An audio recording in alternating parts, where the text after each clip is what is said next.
Welcome to Lorehammer, episode 30, Chaos Ascendant.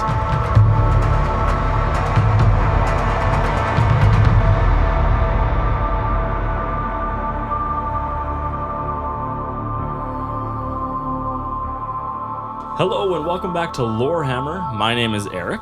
And you can call me by my demon name, Grasnich. I will call you Mark. Okay. This is Jordan coming at you. And joining us today again is Skyler. Hi, Skyler. How's it going? Good, man. How are you guys? Doing good. Pretty frickin' fantastic. Really? Freaking awesome. Because you seem like you've been avoiding me recently, Eric. Seems like there's So, been a Skyler. lot of tension. Wait, what's going on? Seems like I text you, hey, Eric, you want to hang out? Did you beat Mark in Warhammer lately? No. Is that why you're avoiding him? If anything, it's I lose to Mark in Warhammer. Oh, and that's why you're then avoiding him. I feel Gotcha. like a whipped Actually, dog. We haven't even played in it's been a long time. It's been a while. 20 Yeah. years. Not quite, but It's while. probably a lot of it is because it's a very volatile hour when we play. yes, anything can happen. Milk crates are kicked. Yeah. Somebody is walking away crying. For Yeah. Sure. Oh, somebody's and upset. it's mostly me walking away crying. That's for sure. Get good, son. You better get good. Yeah, well, today we are, this is our 30th episode. This is Crazy. Chaos Ascendant. We are coming up on a year of downloads, Yep. Yeah. a year of releases of episodes. I think August 1st is our anniversary. Yeah, so hopefully Oh, finally man. somebody will download at least one episode of Yeah, this. that'll be, That's the goal. please, we've been doing this for a whole damn year. That's the goal. Yeah. You know, that would be the dream. We're watching that download screen just every day, giving Yeah. that a refresh. Yeah. Just like, please, one, Anything.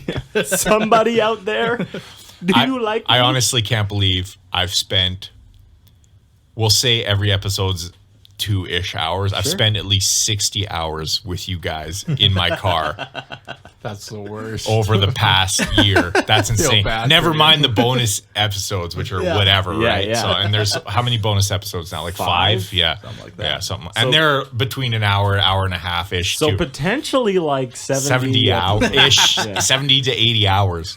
Oh my God. That is a lot. You know what? You guys should really feel accomplished because, Oh, I do. oh, absolutely. You know, Here, pat yourself on the back, Eric. we're patting him right Thank now. you. God. I really appreciate that. Look, I can't succeed in real life, so I might as well succeed right here. Yeah, totally. I just wanted to say too, like the best podcasters say that if you can't make it past 7 episodes, then you'll fail. So you guys are way past that now. So now we're So- successful Well, podcasters. well, I don't know. Yeah. How does one define Yeah, success? yeah. Well, I guess once you start making money from it, which you guys will. We have made a little bit. Nothing Yeah. serious. We are but- making money, yeah. Yeah, A well, little bit, Yeah, of course. But I mean, that's the greatest thing, and people. Well, enough to put it back into yeah, the exactly. podcast. And you know what? If it's your passion, it'll always pay off. But anyways, that's great, guys. Like Yeah. seriously, these guys are real pros, and I'm Well- super happy to be here. Yeah, I mean, it's good. It's always nice Except when Christian's here, I don't want to be around him. Well, of course, nobody wants that kind of negative energy when they're trying to be creative.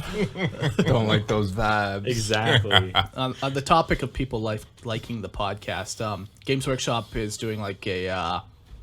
I think they're trying to start their own 40K podcast. No, it's fine. But like, That could so be interesting. they're doing like a server. What took them so long? I don't know. They're friggin' late. They do a to lot the of like game. Retards. webcasts. Yeah, like they do a painting lot of stuff, other stuff and videos and stuff. little comics. Yeah, but they're doing a survey right now where it's like how many podcasts do you listen to? Like, what's the length? But the important question is, what are your favorite 40K podcasts? So if you like Lorehammer, okay. go do that survey. Yeah, Where can totally. we find that? Just Put- on Games Workshop's. Okay. I think it's on the community page. Okay, so if you everybody just- knows. Yeah. Will it be in Give the us a show bump- notes? Will it be in the bump, show notes? I'm Maybe. gonna promise that it will be, but I won't do that. Okay, You know, okay. I'm all talk and no action. Part of me is a little bit worried about though, because if you hit Games Workshop's radar, like, does that mean now like they're like patent trolls or being like, how much No. of our intellectual property are you No, stealing? No, I Absolutely think not. I from don't the think sounds so. of it, they were trying to find like what everyone is kind of into. Yeah. and What's then just- what's like the type of podcast Yeah. they want? Yeah. What's And- like the setup and the sequence? Here's Cool. what scares me. I've just What heard about what this gives right you now. fear? I've just heard this now, but immediately comes to mind that they are going to put a monopoly on the lore because it's literally their lore. So anything they say now has to be taken as canon, and there won't be that fun of speculation, which all the lore podcasts and video casts and everything have. I feel like that's going to take some fun out of it almost. Yeah, it might. There's so potential. There is a lot of like lore on YouTube. There's tons of YouTube lore. lore guys. Yeah. But half of them, they even say like these are speculations, these are theories and stuff. It's almost like they'll kind of ruin it. Hopefully they're not that dumb, and especially if they're trying to get people's input, they'll recognize, okay, people actually enjoy the speculation and they enjoy that missing knowing what's actually happening. So. Right. But they have an Age of Sigmar podcast that they do, and it's a lot of that's Games Workshop. yeah, like that's I their didn't- fantasy. Oh, I model didn't realize line. that was game. Or no, Warhammer Fantasy. Oh, you mean Yeah. the Well, they don't call it Warhammer Fantasy anymore. They call it Age of Sigmar. right. Oh, yeah, right. yeah. Gotcha. And it's called like the Stormcast or something. Yeah. And I haven't listened to an episode, but I have heard reviews and stuff. But like people are saying it's way too like scripted and way too like dry. Where like and also like they focus a lot on just like tactics and like new releases and stuff like that. Of course, because they're So- selling product. Classic of games. course. So like Classic. classes are good. I think if I was gonna play fantasy, I'd just rather play Lord of the Rings. yeah, Same. Honestly, So- yeah. Same. Like, Especially with Way what funner. is currently happening with Age of Sigmar, Yeah. where they just introduced Space Marines. So. Every- Did they actually? pretty much. There's like an Astartes with swords and shields. Pretty well. Even though there's that in Warhammer 40K too. Anywho, well, just go do that survey, and when they ask, like, "Oh, what's your favorite podcast?" Say, Put Lorehammer. Lorehammer. Yeah. Lord Because we're the Hammer. best. I'm gonna go bump Lord. that. Good man. Do it right now while we're recording, Jordan. Okay, where is Okay, it? clicking. He's clicking on the thing. Well, I don't want to watch him do it. Is it on Facebook? No, it's on. Warhammer Community. Yeah. But speaking of us also getting paid while we do this, we do have a Patreon that we have set up for you guys. You can find it. Well, set up for us. yeah, for you guys, for us. yes. Which I still haven't been contributing Don't. to. Which I definitely don't got called admit out to on last episode. I remember this. I don't know. I'm very sorry about that. my if you're on this, like if you any of our guests that have ever been on, like we're gonna have to start having, like, if they don't have us on Patreon, we gotta have a jar on the door and be like, look, now that you're here, Here's your if you want to Patreon. come in, The friendship tax. exactly, Like if a you tip want to jar. come in and, Yeah, gotcha. and gotcha. record with us, you gotta pay into the jar. Excellent. But we have a Patreon, we have a PayPal, we have, and that's just for, like, we want to cover some costs of our annual fees. We want to upgrade some equipment that we have. We also have a Redbubble, which is our logo on, like, just some product and merchandise that you can pick up. We do make a little bit on that, so if you're looking for Lorehammer merchandise, check that out. All of that can be found on our Facebook page or on our Podbean webpage. And it's totally not Games Workshop intellectual property. No. That's for sure. No, It no. definitely is. It Our better not logo be is- because we bought it. So.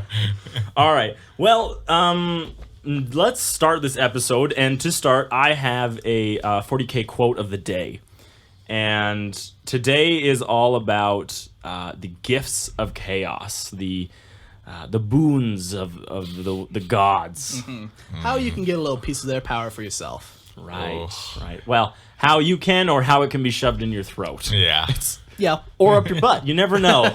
You never know. Okay, so here's the quote I have. This is from Amphion and Zethys, who are two word-bearer sorcerers, and it's from the Dawn of War Dark Crusade. With the 37 keys of Tzeentch, we open the way for our brothers. With 1,000 whispers of Slanesh, we call to them. With the 12 plagues of Nurgle, we fell their enemies.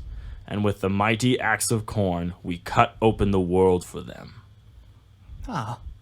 Excellent. Fun guys, I think. I can only assume so, right?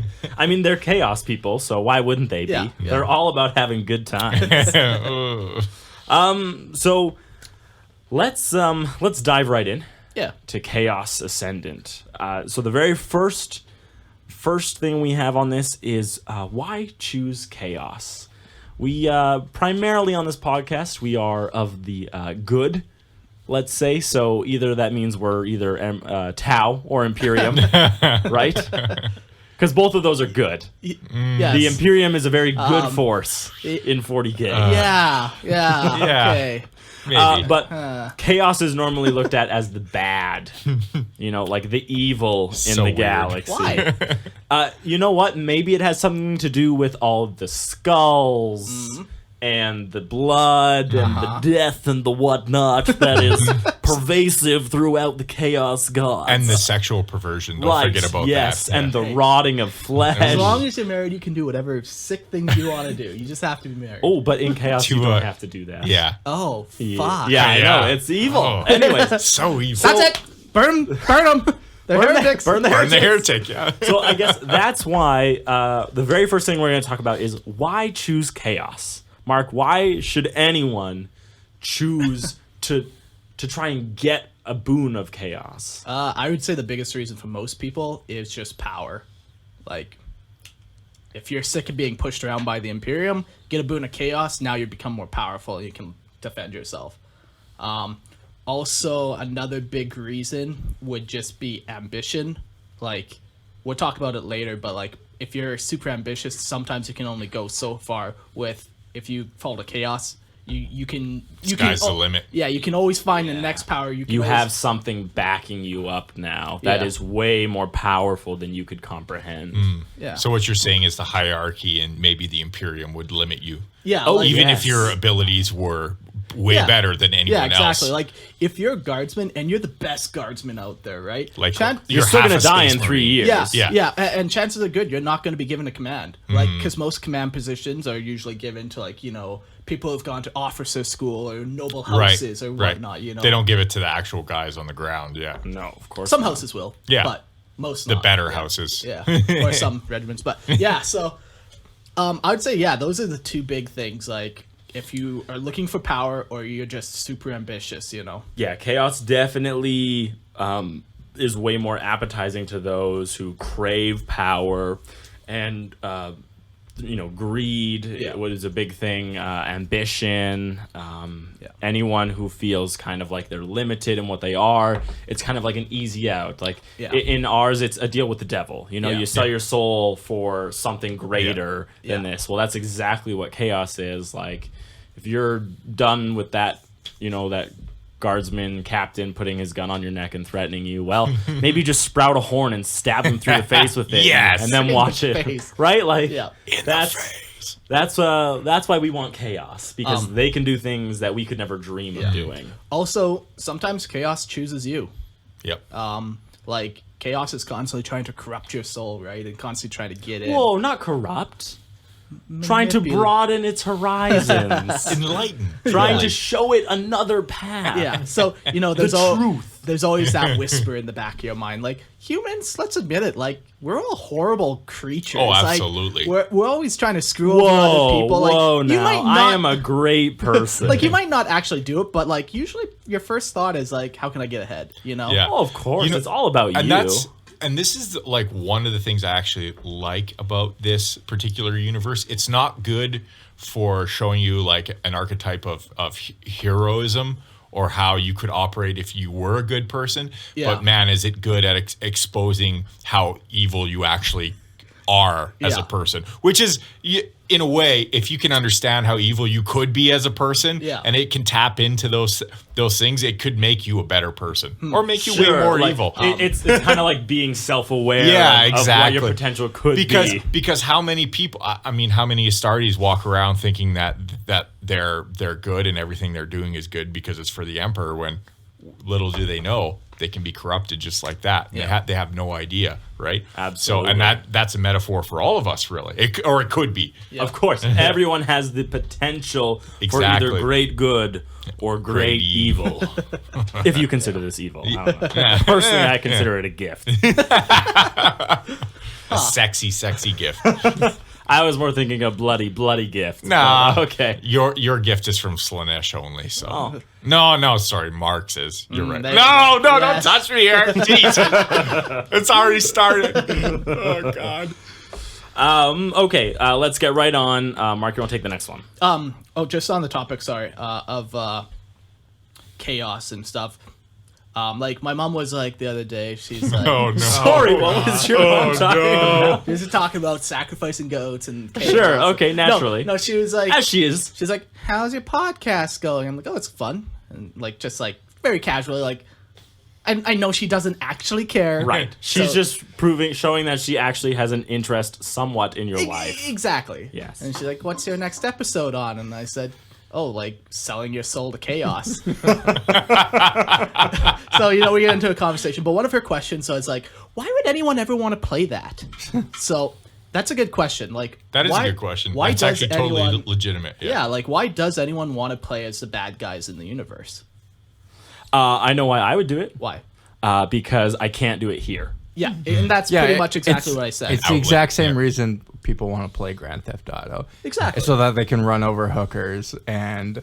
Yeah, do you think you After would also never do? paying that hooker. Yeah, yeah, Don't forget yeah. you retrieve her money once you kill her. The Yeah, money yeah. you just paid. Yeah, her, but that's right? fine. Like, dead people can't own things. That's right. It's not that's even right. theft at that point. Yeah, exactly. It's sort of to do. I think there is like a human thing about like wanting to do the very taboo things. Yeah. without actually Yeah. hurting anyone. Yeah, exactly. Without having to suffer the Yes, consequences. you of it. understand in real life there are consequences, Yeah. but in this game, like I can put down a demon that I said has killed an entire planet and put all the living people in one building, and then slowly watched it burn, and like that's cool as a demon. But as Eric, I could not do that. Physically or mentally? Both. Physically. Yeah, But yeah, You're like sick. so that's pretty much what I said to her. Like, yeah, like you can live out like that dark side of your nature. or And she whatever. doesn't have one of those, does she? Oh, she does. that filthy minx. Never say that again. Never. What if it's about somebody else? Nope. Now it's always tied to your mother. Your Who's a mom's very nice minx. lady, by the way. Oh, sure. She is. I know her. Sure, bud. Yeah, she's very nice. Yeah.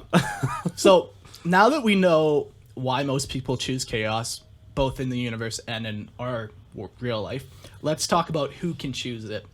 By far, the most common people in 40K that follow chaos is humanity. 2 reasons. Number 1, humanity is the most populous race in all of the galaxy. Even more than Not orcs? true. That's true. Oh. Orcs are the most populous. No. Yeah. No. Yes. No, humans occupy the most planets in the entire galaxy. That doesn't mean you have the most people, though. And wouldn't populace be people or bodies? Which is Last orcs. I read is that humanity had the largest population in the galaxy. No, that's definitely not true. Okay, I'll try and find that, but the other one being Sure. is that They are very numerous. They're definitely the second most numerous. What a- eh, Do you like how I derogatorily point at you yeah, with my Slurpee? super passive aggressive over here. Passive aggressive Patty over here. And then the other one being is that very easy to manipulate. Yes. Yeah. Humanity is one of the easiest races to fall. Yeah. Yeah, you definitely couldn't manipulate an orc to do that. Yeah. Also, humans are very ambitious too, Yep. which is the other big thing. That's part of their manipulation. I- right? Like I they guess, yes. Yeah. Sure. Like natural ambition, Eldar yeah. understand where they are. They have that force of will that holds them firm in their belief, whereas humans Yeah. can be easily swayed with just a little promise of power. Yeah, so humans are definitely by far the most common servants of chaos. But having said that, like anyone can serve chaos. So we're talking about some of the other races we just mentioned. Eldar, even Eldar, there are chaos Eldar out there, and I'm not talking about like dark Eldar. Like I'm talking about like actual chaos Eldars that Crazy. like serve Khorne or serve Nurgle. I had no idea. Yeah, because the Dark Eldar aren't technically chaos. No, they're not, hey? No. Yeah, no. They do chaotic things, Yeah. Right, and but- they are bad. They definitely walk that line of, Yeah. yeah.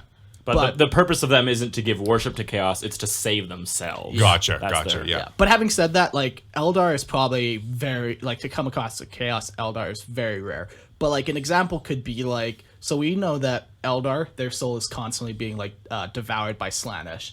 So maybe they made a pact with like Chinch to have some magical ceremony to Save their soul. exactly to save their soul from Chinch or from Slaanesh. So like that could be an example of why one might fall to chaos. Tau.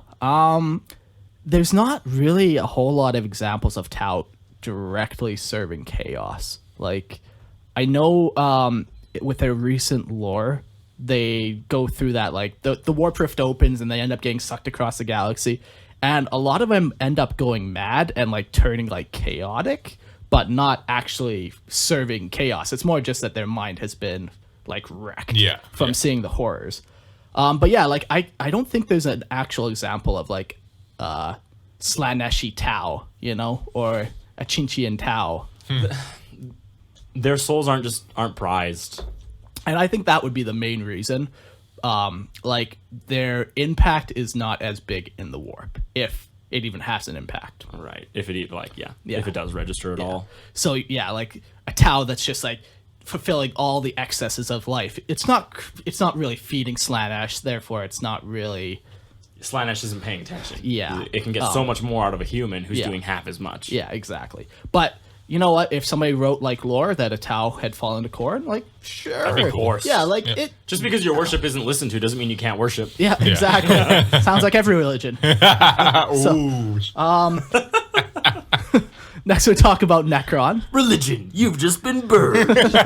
All right, Necron. You can take that, Eric. You seem like a Necron guy.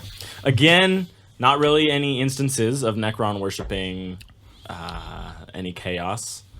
It's like they're robots and their souls have all been devoured, so anything they do doesn't really register, very similar to a Tau thing.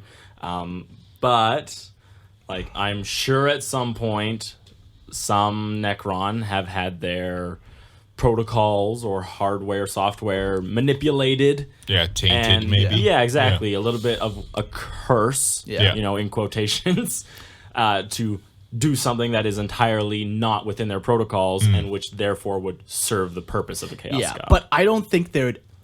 I don't want to say I don't think there would ever be one, but I don't think it'd be very likely that there'd ever be a Khornonite Necron overlord, you know, who's like actively like, you know, blood for the blood god when he's running into battle. Like, I don't think that's ever really a thing. It could be. But yeah, if you were to say that in your Necron army that has happened, I would be like, wow, that's 1 in a trillion. Yeah, like for all we know, maybe like a bloodthirster was like, you know how they can like tie demons into machines? Yeah. Maybe like the Tomb World's like engine, like their AI, maybe not AI, but they're like Tomb World's resurrection protocols. Yeah, exactly. Is like being infested by like a bloodthirster. Like, sure, you could maybe reason your way around it, but I don't think it would be a commonplace. It's another thing, like, the Necron have never had a good relationship with the Warp because they can't touch it. Yeah. So why would any of the Chaos Gods spend any time, any effort on this? It's like an Immaterium thing, right? Yeah. Like they can't. They have no understanding touch of it. or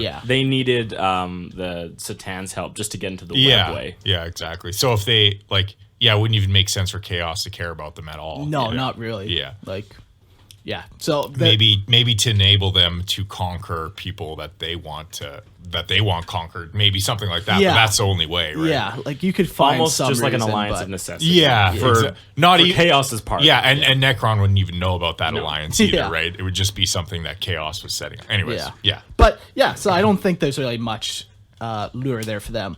Orcs, what do we think?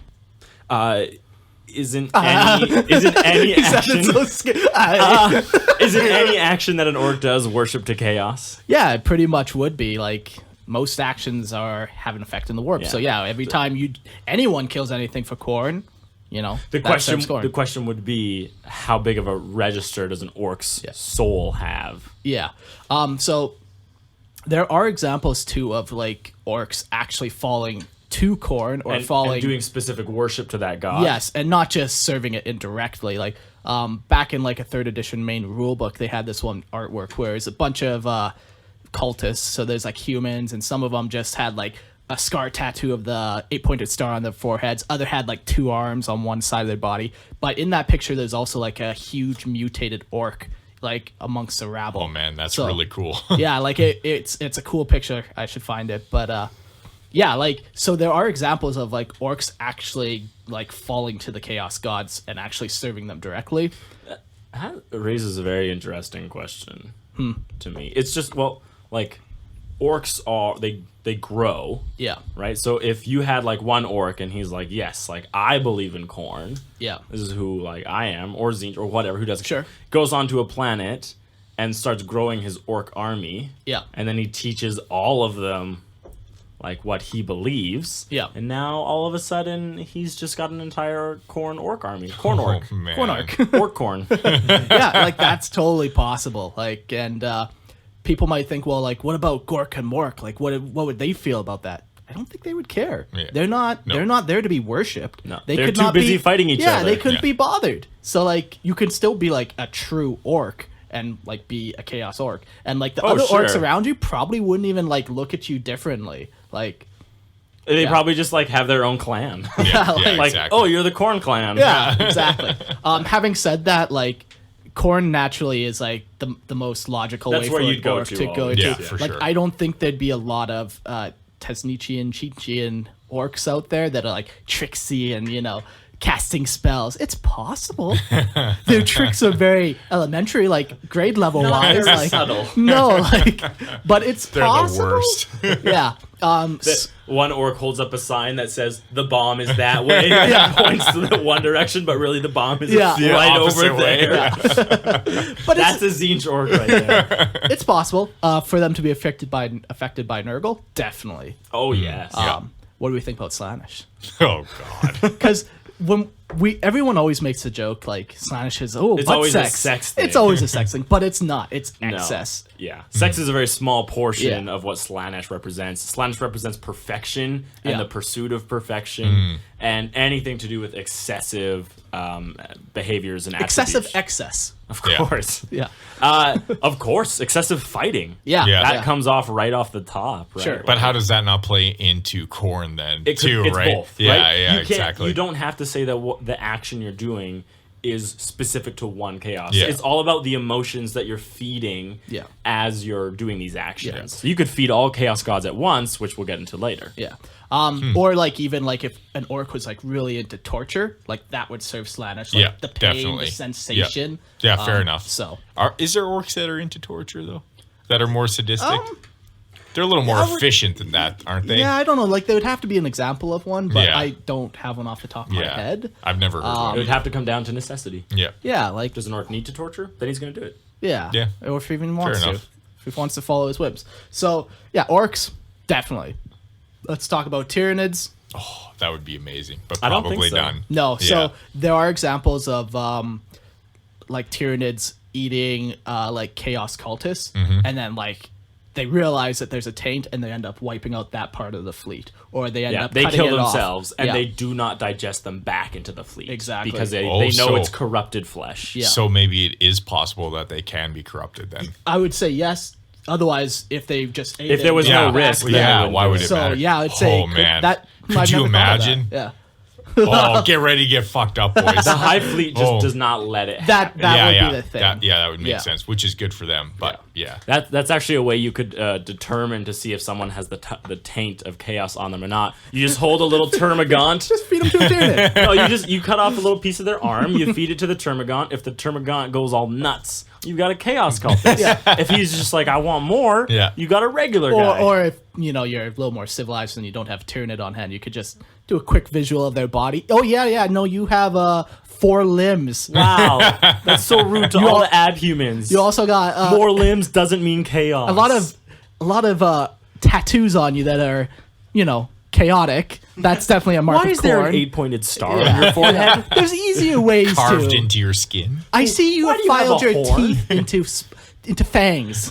Tell me more about Why that. did I you see you file have a them? body bag carrying around. So yeah, Tyranids. Yeah, like you said, it probably could happen. Yeah. but it just. I think it's the Hive- definitely implied by what you Yeah, just said. yeah. Yeah, for sure. And like maybe for a backstory, somebody could like come up with like a Tyranid hive world or Hive fleet. I mean, that was cut off from the rest of the hive or fleet. Hive World that was blockaded. Yeah, exactly, there and you like go, basically yeah. cut off. So then Yeah. like they ended up feeding on chaos, and Yeah. then like Getting corrupted. yeah, exactly. It Very it well. would have to be quite a good It's story. It's one but- of those needle in a haystack. Yeah. Yeah, exactly. So that basically covers all the major races that our tabletop. But then we have like we did the 4 episodes with like 200 minor Xenos, and I don't remember a lot of what we said because we just fucking made it was a while ago. Yeah. And but anything we were too lazy to read, we just said, "Oh, Games Workshop doesn't have any information on these yeah. guys." Yeah. That's what we did. You guys are yeah. terrible. And I don't believe you for a second. You know everything about it. I memorized every word. We don't even have notes. It's all. I don't doubt it. But just like off the top of my head, one of the most predominant ones that most people know about would be the Lear, and it's they're basically like this serpentine race with 4 arms that end up corrupting Fulgrim. Yeah.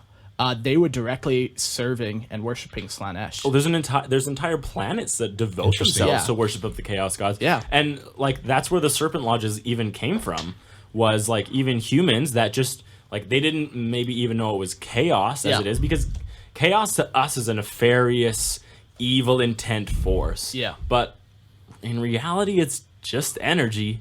Yeah. Right? Like if you believe that all this is it's a divine, all-powerful being, like you worship it. Right? And so a lot of races will worship it without even knowing its true intent of being evil, and they this is a god. Yeah. Yeah. So, having said all this, we've clearly established that anything can fall to chaos pretty much, and lots of things can become the champions of chaos. Lots of things can like even ascend to like demonhood. Whoa. Yeah. Ascension. Wow. But when we're talking about this episode, by far the most information that we have is about Heretic Astartes. And humans.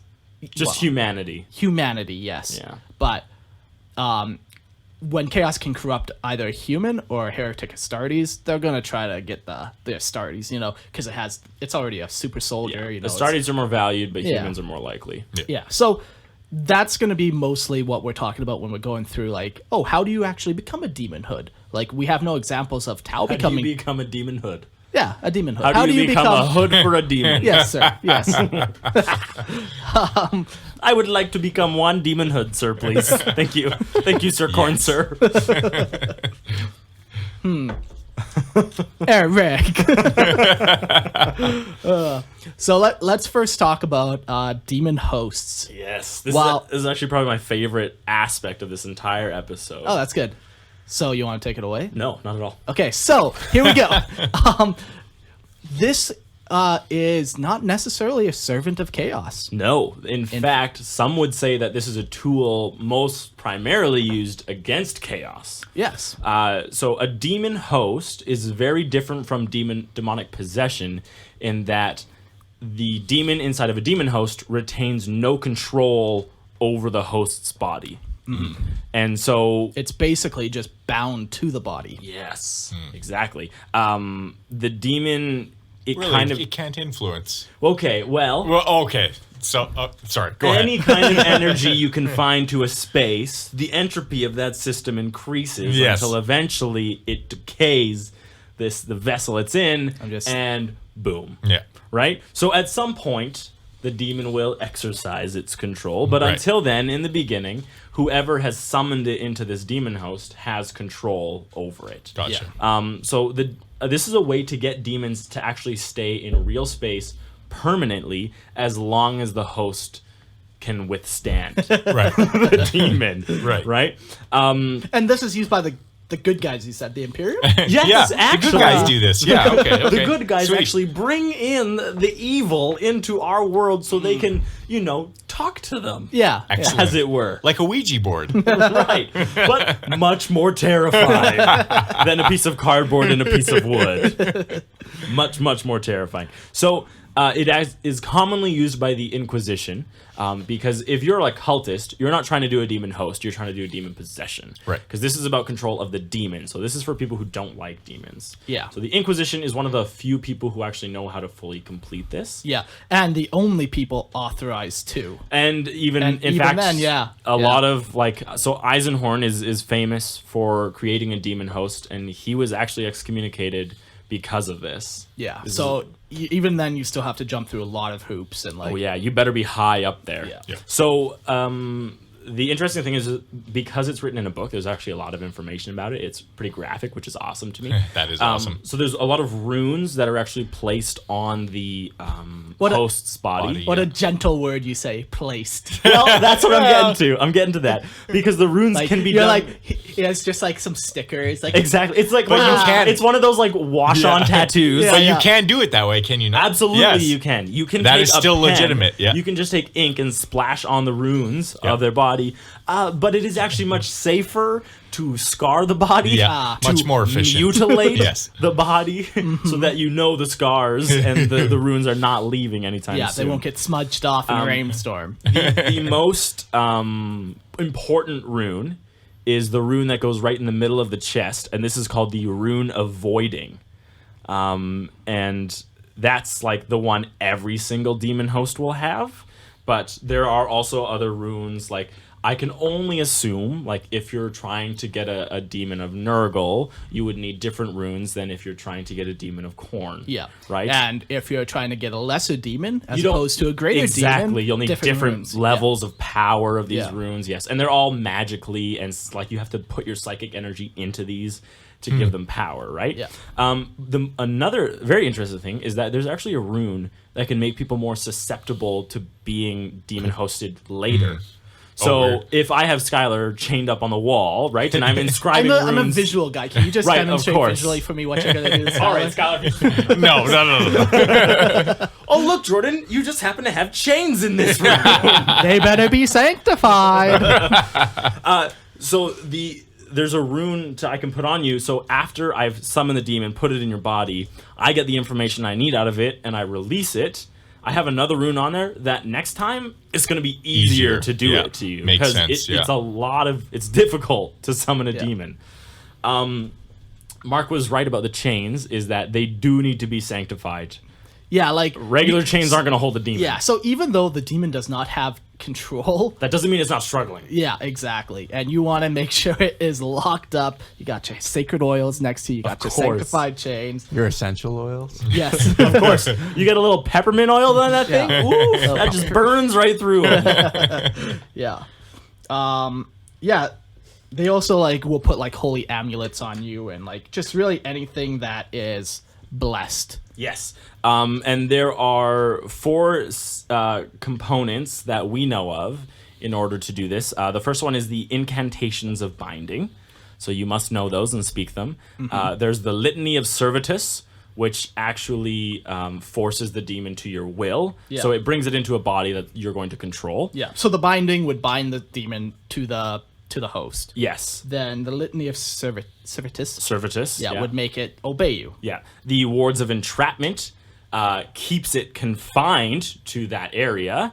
And then the final phrase being, in servitutum abduco, I bind thee fast forever into this host. And that's just the last thing that Eisenhorn wrote like in his journal about it. But who knows if there's more involved. Yeah. Like Right. the weird thing about it, like we put such a spiritual spin on it, like sanctified chains. Like what are sanctified what chains is that? really? Like who knows? Like So an interesting thing How is... were they sanctified? right? Like So every single Grey Knight, yeah. their name is actually a demon's name backwards. Really? Yes. Huh. So every single Grey... So their names are fucked. Oh, yes. Yeah, well, that's like that's a true name. Like true name being like with a capital T. Yeah, right? yeah. They have like regular names that they'll call each Yeah, other. yeah, brother. Exact. Servitus. Victus. Who knows? Yes. Whatever. But every like the way you get power like over the demon, especially in this, is by like knowing the demon intimately. Which is I don't know, it's a little odd. But like when I'm thinking of like a sanctified chain, like this chain has been like you're putting like like psychic spells on it Yeah. to like hold back like psychic energies. And that would be the key thing. It's not actually necessarily a religious thing as it is more of a psychic thing. We've just ascribed a religious Yeah. meaning to it. Yeah. Gotcha. Just because of we're human. Yeah. Right? So Right. why not? If we don't understand it, it's just divine. Yeah. Yeah. That's all. So then how do you sanctify chains, though? There was no way that I could find in order to How do it. about amulets? How do you do that? I can only... So we have no idea. I don't. Oh, okay. Personally, I have yet to get to the place where I feel Interesting. comfortable summoning a demon into a demon host's body. I tried it. It did not go well. No. Yeah. That's how we got Brand. Now he just lets our cats out of the house. Okay. All right, so I just splashed water in my nose. All right, so a demon host is commonly used as a tool in order to summon specific demons and learn information about them or about what's going on with their plans. Yeah. Or just to even trap them in bodies. So an interesting thing to think of, if you know, like a demon is working on a campaign to do something, or like there's a specific demon that's advising someone, just trap them. Yeah. Trap them so they can't. Yeah. They can't advise these things, or they can't like use their manipulations or schemes. Yeah. The worst demon to probably ever get would be Zinch. That'd be the worst. Yeah. You'd have to second guess every single thing Yeah. that you do. Oh, man. Terrible. Like he's probably even like acting like a normal human too. Like, Right, exactly. Like, did it even work? Yeah, yeah. Like, who knows? Yeah. The host, when this happens, they actually manifest psychic powers. So a demon host that's under control still can be used as actually a very powerful weapon because they gain a lot of psychic ability. Yeah. And the average like human psyker is a very weak psyker. Extremely, extremely weak. Maybe they can sense like the energies every once in a while. But like when we think of it, we're like, oh, lightning out of the hands, right? That's Yeah. like a pretty standard power. That is not happening Yeah. ever for a human, right? Like that is not happening. Okay. But when a demon comes inside you, yes, because now you have that bridge to the immaterium. Fuck, I hate when demons come inside me. It's not fun, except for all the demon you get to spray out, like the lightning, right? So So even though you like have like even though they're able to like fire like psychic bolts and stuff, and usually the Inquisitor is able to like utilize this as like a weapon, you got to be very careful when dealing with demon hosts, because as you said, like they're super tricksy, and like if you get like a Chin one, he's super tricksy and always trying to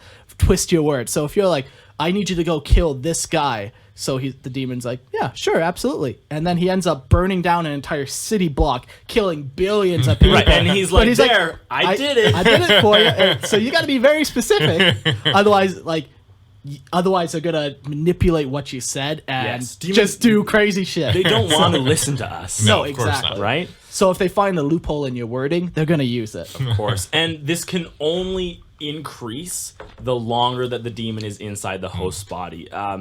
It's like when you're hosting a demon, it's extremely hard on your body, and eventually the host is completely consumed by power.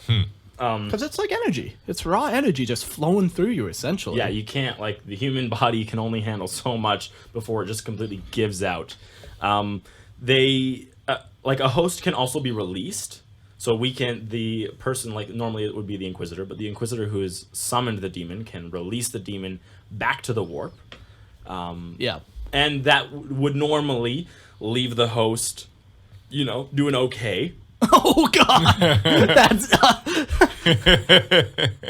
Okay, I lied. It's never okay. Yeah, there you go. It's Never okay. It's definitely not okay. No, they always suffer severe trauma out of this. And 100% of the time, it's like your soul is messed up. Yeah. Oh, man. And then, like, most of the time, your mind is messed up. Yeah. And then, depending on how long you had that demon inside you, your body will be messed up. Yeah. So, I have no idea what the rate of decay is. I imagine it all comes down to the host's willpower. Host willpower, Yeah. the power of the demon that you had. Even the binding runes. The binding, Yeah. the power of the psychic power of the Inquisitor that's holding Yeah. back this demon. Like, you couldn't quantify Yeah. Oh, based on man. what we know. What a horrible thing to go through. Oh, yes. But all for the For the greater good? yes, for the service of the Emperor. Okay. So there's two things we can do with a demon host. We can do exorcisms. Yep. We can save the host. But over time, these become less and less worth it. So at some point, you just kill gotta him. kill the host. Yeah. You kill the host, which sends the demon back to the warp. Yeah. Oh, man. So he can't jump then? Yeah. I'm into pretty sure no. that's what like the bindings and the runes are Right. for. Gotcha. Like if he leaves the body, Yeah. he leaves the material. Gotcha. But once again, as with 40k, let's be clear. Like the most efficient way to do an exorcism It's is just kill kill him. bolt and- gun to the face. And go. It was find a another- successful exorcism. It's so Right. successful. I don't think that's an exorcism. It is. The demon is now out of the body. I guess. We've saved this young man's Yes, soul. technically, yeah. Like it's 40k, so that's definitely the most common. Would their soul? I feel like if they had to die to get a demon out of them, their soul would be forfeit. Like I Probably, feel yeah. like Most it's likely, going yeah. to chaos. But what is Yeah. one Yeah. soul, in I the guess. untold quadrillions of humanity? Yeah, fair enough. So that is demon hosting. Yeah, so that's an example of good guys using The means They're so good. Yeah. The means justifies the end. Oh, no. Yes, it does. No, the end justifies the means. That's what it is. Yes, correct. But yeah, so that's one way. Let's look at the flip side. Let's look at the more, I'm not going to say enjoyable side. I wanted to say something really quick before, though. Yeah. Because it's not just bodies that you can trap demons in. Yeah. I kind of Items? briefly mentioned like that Necron. What if you trapped a demon into like the Tomb World's engine? Well, yeah, kind of, but also like I'm thinking more like a soul grinder. Oh, Like- absolutely. Yeah, Like how- that was my jumping off point. For yes. You. So yes. So here's, but I have an even more interesting one. Yeah. Grey Knights. Yeah. They have in their great hall of Yeah. their fortress monastery, there is a skull hanging on the wall, and it has one of the most powerful demons that ever has been summoned to the Materium. Yeah. And they've trapped it inside that skull, and that demon has to watch as they celebrate all their victories. yeah, it's in their feasting hall. Yeah, and it's Oh where my like God. it's where like they congratulate their brothers and like have like their events or whatever. But in order to do that, I think it's like 60 like servitors Yeah. I and forget like the number. priests, but it's like a crazy number. Yeah. Have to constantly 24/7 be like psychically like binding the demon Holy into this crap. skull. But it's also just a ridiculously powerful demon. Like this Yeah. is like a demon prince or a greater demon. It's Yeah. not some little Okay. Yeah. guy.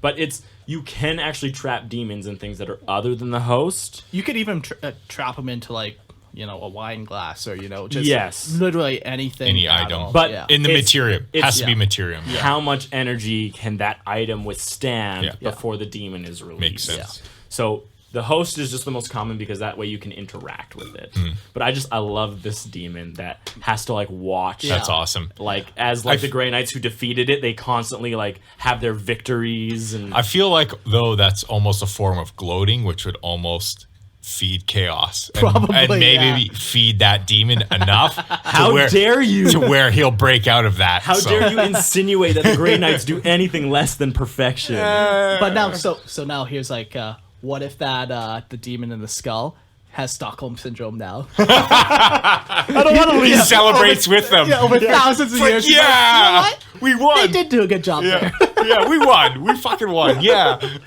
Hey, good job, guys. So he does Wait, get released eventually. And then when one of like the brothers doesn't come back from one of the missions, he's like, "Wait, where's Marcus? no, not Marcus." Oh, that's awesome. most powerful demon. Yeah, no, that's such a good story. Yeah, it's pretty cool. Okay, moving on though. Let's go into demon possession. Yeah, so this would be willingly taking a demon onto your body. Not always, Not always. but this is where the demon has control. Yes. Usually, but not always, a willing mortal being offers their body up to chaos as a vessel for the dark gods. And like we were saying earlier, they do this so they can either get power or they're just a super weak spirit and they've been influenced and corrupted that Yeah, way. chaos is constantly trying to find its way into your brain. Yeah. So the most powerful examples of this demon possession are called the Galvor Bach, and they are space marines, and they are the first space marines to be possessed by demons. And like space marines are already basically the best of the best. So you put a demon in them, and then now Have you ever heard of Primaris? Yeah, I have, and now I feel sick. Thank you, sir, for your lore heresies. But yeah, so like these were the first, and like they're super powerful, and like it's an example of taking something that's great Yeah. and making it even crazier with a demon or demon possession through demon possession. Yes, something that's already like the terror of every other race. Yeah. And now you've added a god's power directly into it. So they did that by going on like a pilgrimage into like the Eye of Terror itself and like finding the demons and picking them, and it's a pretty wild story. But most Space Marines or Chaos Space Marines will spend months performing rituals and rites, sacrifices, and debasements in order to prepare themselves for demonic possession. This includes their attempts to get the attention and blessings of specific gods that they will represent. So some of these sacrifices will literally be sacrifices, where others might be like throwing a grand feast and getting really fucking drunk, to try to get the favor of Slaanesh, Yeah. So depending on what you want to what kind of demon you want to try to get, you're going to be doing different rituals and different sacrifices. And I mean, you need a little more than for that specific So here's- Slaanesh. the devil's Here's liquid. the thing. Everyone's rites, everyone's offerings are completely different. So the most common and known, the most one where we know the most is called the Rite of the Reshaper. And that is like, it has the most information written down about it. And in this one, an Astartes who wants to gain demonic possession, they go to like a sorcerer, and the sorcerer is like, okay, you gotta do XYZ, but at some point the Astartes starts hearing like whisperings in their brain, and it starts telling them of 8 different things that they have to do. They have to gain these trophies. Yeah, this is like just random things that the demon wants. Yes, like if exactly. you want my power, I want you to do this. Like, yes. prove yourself. Yeah. Right, but these can be absolutely anything, but normally they are crazy. Heinous things. So Yes. each trophy is normally like more crazy, more disgusting, more depraved than the last one, right? Because you're trying to prove your allegiance and your loyalty to this being who's seen everything. Yeah, right. Right? Like they've seen the worst of everything, and you're trying to impress it. Yeah. Right? So these range from anything from killing like a specific target, like an assassination. Yep. Maybe it's asking you to engage in genocide or infanticide or anything, like literally anything you can think of. You mean killing babies? That's what they're asking you to do, right? That's in 40K? Oh my god. This was one of the crazy. Well, no. Oh yeah, that's important. Have you ever heard of cherubs? yes, I have. Well, no, you're not technically killing the baby. But the last one that was listed in this, which I thought was amazing, was orgiastic feasting Yes. at a table within a ransacked. Too excited there, Skyler. I'm so excited. Yes. I'm not even done. So orgiastic feasting at a table within a ransacked and like iconographed temple. So you've like defaced the temple's like sacred objects. Yeah. Right? And with only the disemboweled inhabitants as guests.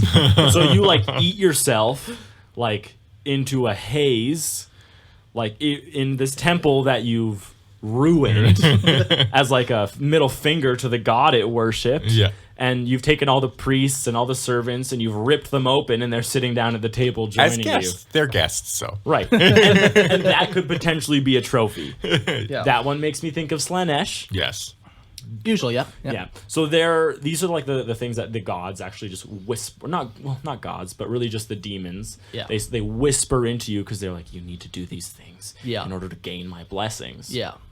Yeah, and like you said, they can just be anything. Anything and everything. Yeah. But normally fucked up. Yes.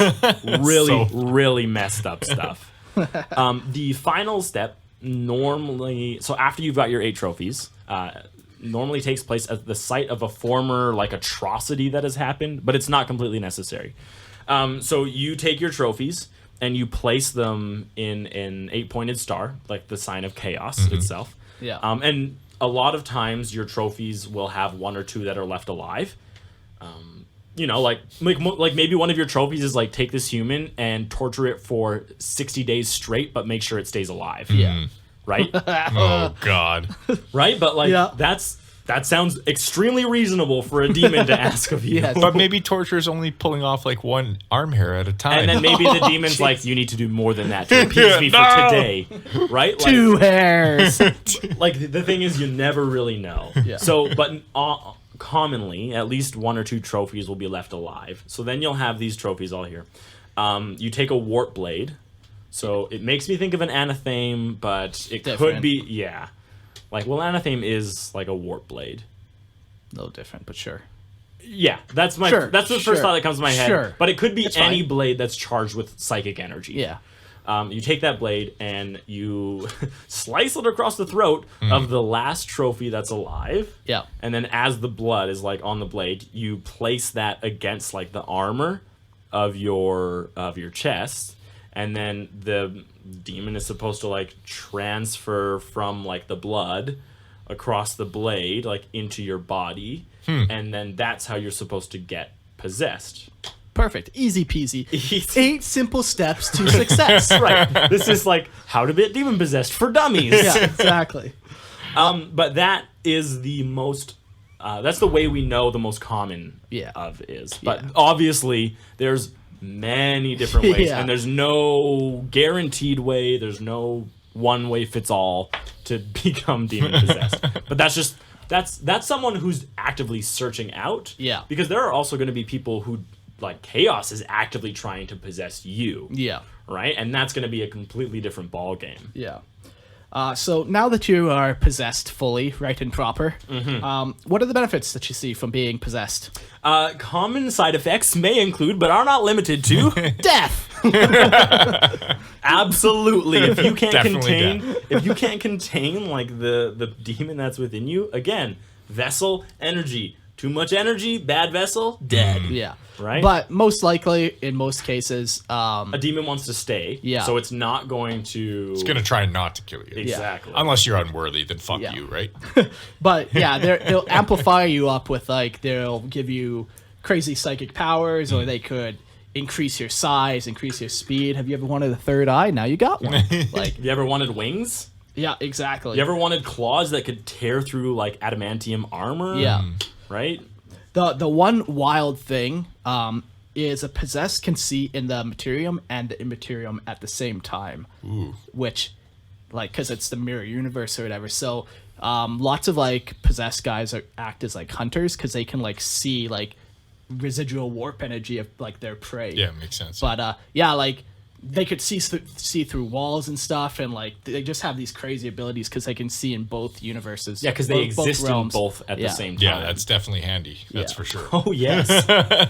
Super, super handy. The other thing they could be used for that is a little more unique than just I've got 3 arms now and a tail spike. You know, another thing would be that they actually can function as like spaceships. Guidance systems Right. in the warp. So we okay. know that astropaths do that for the Imperium. Yeah. But, like, maybe Chaos doesn't have, like, an astropath school. Yeah. So it'd be a ins- little harder to Exactly. Instead of that, you just get a demon to come possess someone. Yeah. And then that demon's like, yeah, you just go this way, bud. You just ride the currents. Yeah, like, it's so clear to me because they can see, like, the Right. warp energies around them. So, to me, that's actually probably, like, that's so useful. Yeah. And way sure. easier than having like this weird like incestuous bloodline that's been Going for 10,000 Oh, yeah. years. yeah. Yeah. Well, if you're okay with just a little demon inside you. Yeah. Just a little demon. Yeah. What sort of What's the worst that could happen? Well, Mark, Let's hear. side effects may include. So just like the demon hosts, these possessed people can also be exorcised. Of course, if you know enough about the demon, if you have a strong enough psyker, Yeah. the demon can be forced outside of this body Yeah, because exactly. it does not organically exist within our reality, and it's anchoring itself Yeah. using your body. Yeah. So all you do is sever the tie between the body and the demon, and that demon's gone. Yeah. And I think this one is a way more even fatal outcome than regular demon host. Oh yeah, because that exorcism. demon's clawing to stay inside. Yeah. And like it might have twisted your body all around and given you like weird inverted legs or whatever, like goat legs. Oh yeah, do you think humans now, can exist with like wings? No. Yeah, No, we exactly. can't. So now you got like if you do exercise it, it's still taking that shape. Like, yeah. So now that human's just kind of fucked. Yeah. So at that point, just Death is better. bolt gun to the face. Yeah. Exactly. The number one. Bolt gun exorcism. Number one exorcism in 40K. Bullet in the face. Yeah.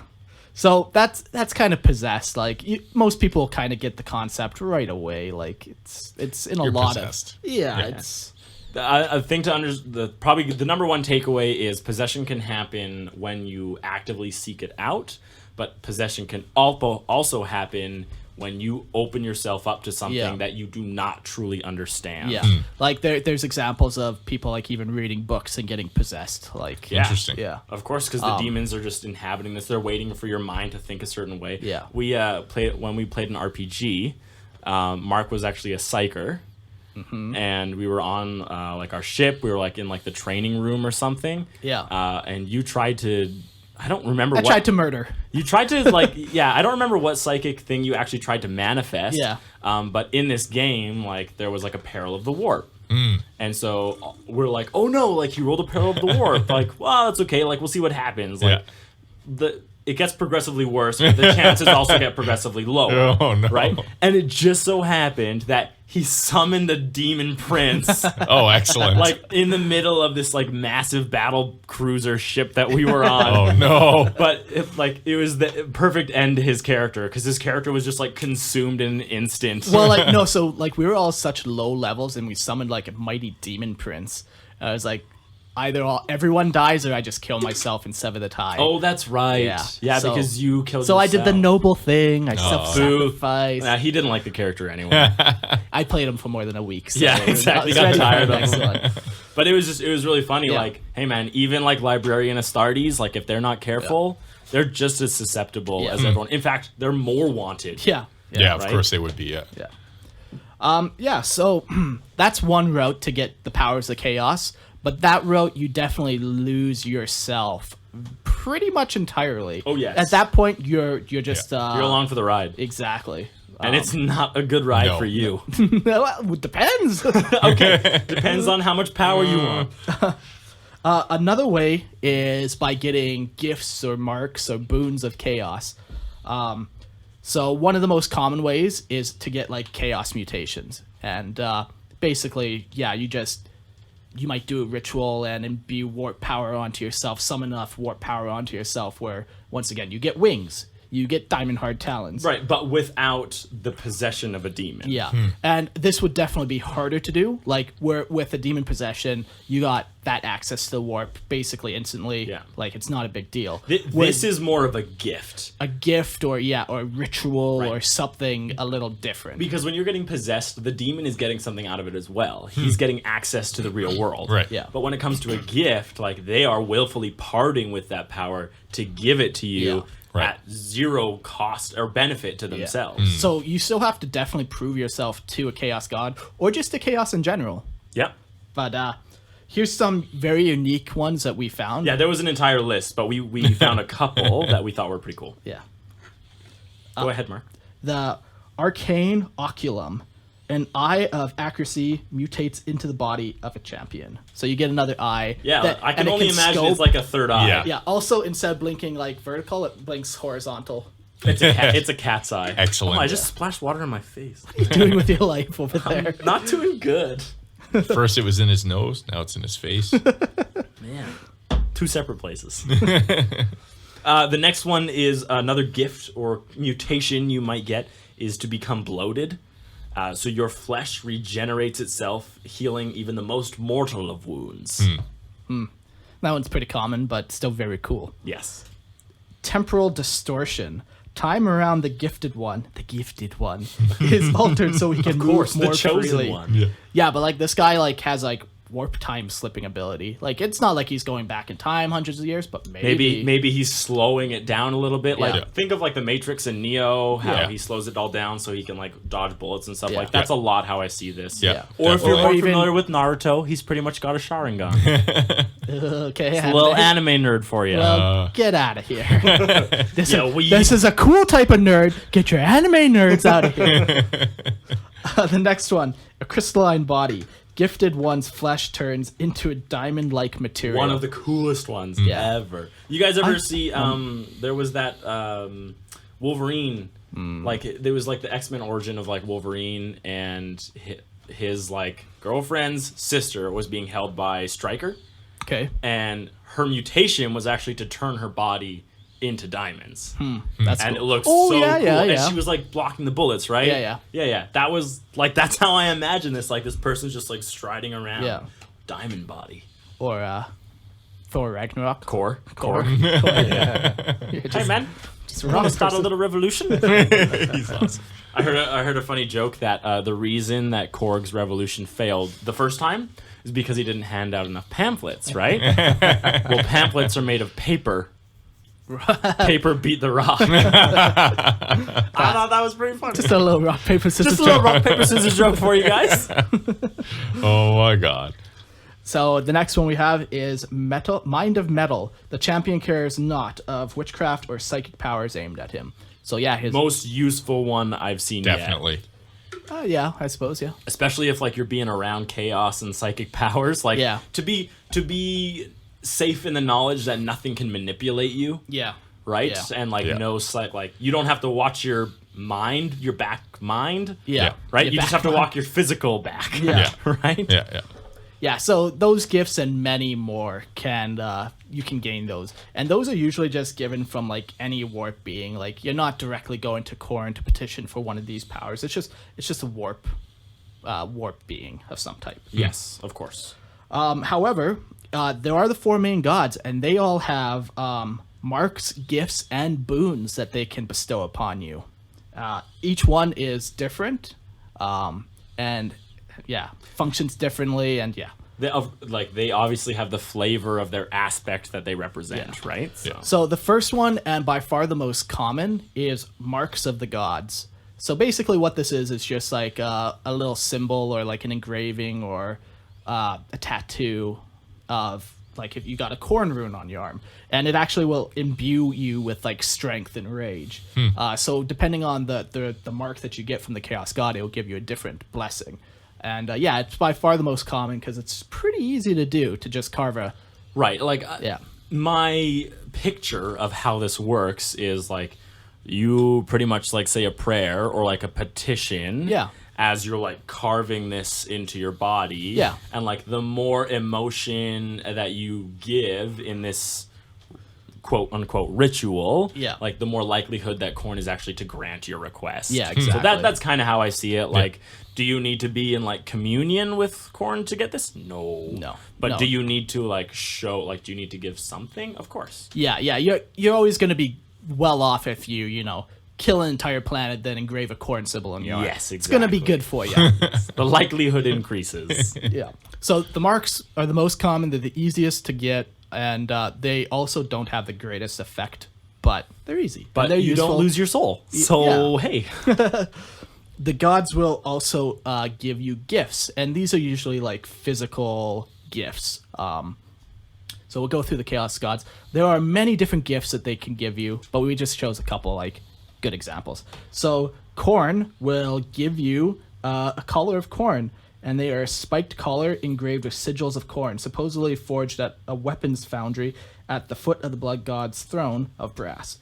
Collar can control the warp energy around it and protect the bearer from incoming psychic attacks. Which is good because Korn does not like psychic Yeah, attacks. exactly. So he provides his followers like this gift to protect them from psychic attacks, so they can get in bash close. skills. Yeah. Yeah. Makes sense. So all these gifts, like Korn gave this gift, like this is a physical thing that you have been given, and therefore it's way harder to get. And like you actually then have to you have to have a name for yourself for sure. Like if I dedicate These myself, are champions. Yeah, Of Korn. exactly. You're not a foot soldier in Korn's army. Like You are leading his armies if you have one of these. Yeah. You want to read the next one? Yeah, sure. We've got the Slaneshi gift, and this is a Needle of Desire. It is a double-ended needle, one end of which is permanently inserted into the champion, from whom it absorbs various poisons and toxins produced by champions of Slanesh. The venom will throw anyone into a state of delirium and may simply shut down the moment the toxin reaches their bloodstream. That's how potent the poison is. They will often then remain slumped over the needle. It's a weird one to think about. It is. Yeah. Like, is it harmful or is it good? I don't know. You just pump him full of like endorphins, and he's like, bliss. Who knows? Like it's very like weird. crack Yeah. or something. Yeah. Or meth or whatever. Perfect. Slaneshi meth. Excellent. The best kind. The best kind of meth. So clear. Now, next one we have Nurgle, and it's a plague sword. Blade covered in a film of poisonous pus. Oh, God. Likely to kill any it infects and won't die from the initial strike. That won't die from the initial strike. So if you don't die Yeah. from the blow, you're going to die from infection. It's a poop Oh, stick. God. Ugh, it's way worse. Prison shank. It's really a prison shank Yeah. covered in poop. Yeah, exactly. Gross. Eric. And then we've got the last one, Zinch. The one that we picked is the Discs of Zinch, and this is like the most common one you'll see on their model range. Oh, yeah. Like they're super well known for like the sorcerers to fly on these like discs. And they're very cool too, because these discs are like living creatures. Yes, yeah. And so they are demonic entities that soar on the etheric winds in the Eye of Terror. They can then be tamed and given to Zinch's followers as steeds. Interesting. To Pictures, an extent. the pictures I saw, they kind of look like stingrays, kind of. Yeah. Like giant Like a manta or Yeah, something? like a manta, but with like a lot of teeth. Oh, yes. Many, I mean, it many is teeth. demonic, so. Yeah. If it didn't have teeth, I'd be confused. Yeah. Yeah, so those are some gifts. Like, there's a bunch of other ones. There's banners of corn, banners of whatever. You know, there's a bunch of different gifts. Yeah. Again, like lots, we just picked a couple we thought were cool. Yeah, go look it up. And really, anything could be possible. Like, just because on our sources there's only 10 listed, there's an infinite amount. You could come up with anything you want. So those are gifts. Now let's talk about boons. Boons are they're like chaos mutations essentially, but from a specific god. So we'll talk about Corn's. One of Corn's boons is a fleshed fused weapon. It's gifted to the favorite. The gifted favored weapon is empowered by Corn, fusing it with their flesh. So it's just a really sharp axe hand. Well, yeah, if your favorite weapon Got knives to for use, hands?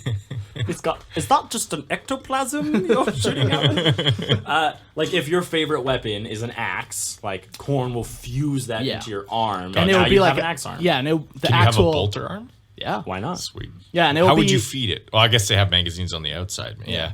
and it's just You like eat the bullets. it's also Yeah. infused with like warp powers too. Yes. So it's like Yeah, gotcha. Yeah, special. That's It's not just a awesome. regular axe anymore. I think It's Corn is my chaos god. Yeah. He's the best. Oh, yeah. out of definitely. rage, but also honor. Yeah. There you go. Rage and honor. Slanesh. Oh, God. So 40K is very diverse, very inclusive. But Slanesh is not. no, Slanesh is I'm just super. kidding. Oh, So one of the boons that Slanesh can give is the boon of the hermaphrodite. So the gifted or the champion becomes like Slanesh, having both genders with a single breast.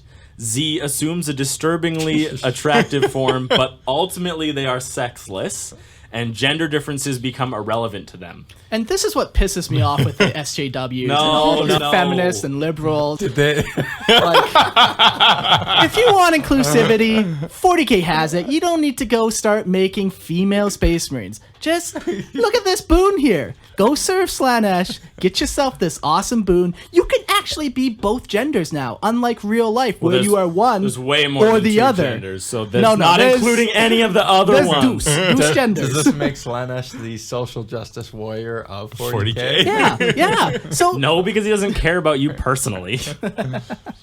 But he cares about your But collective this identity. is a weird boon to me.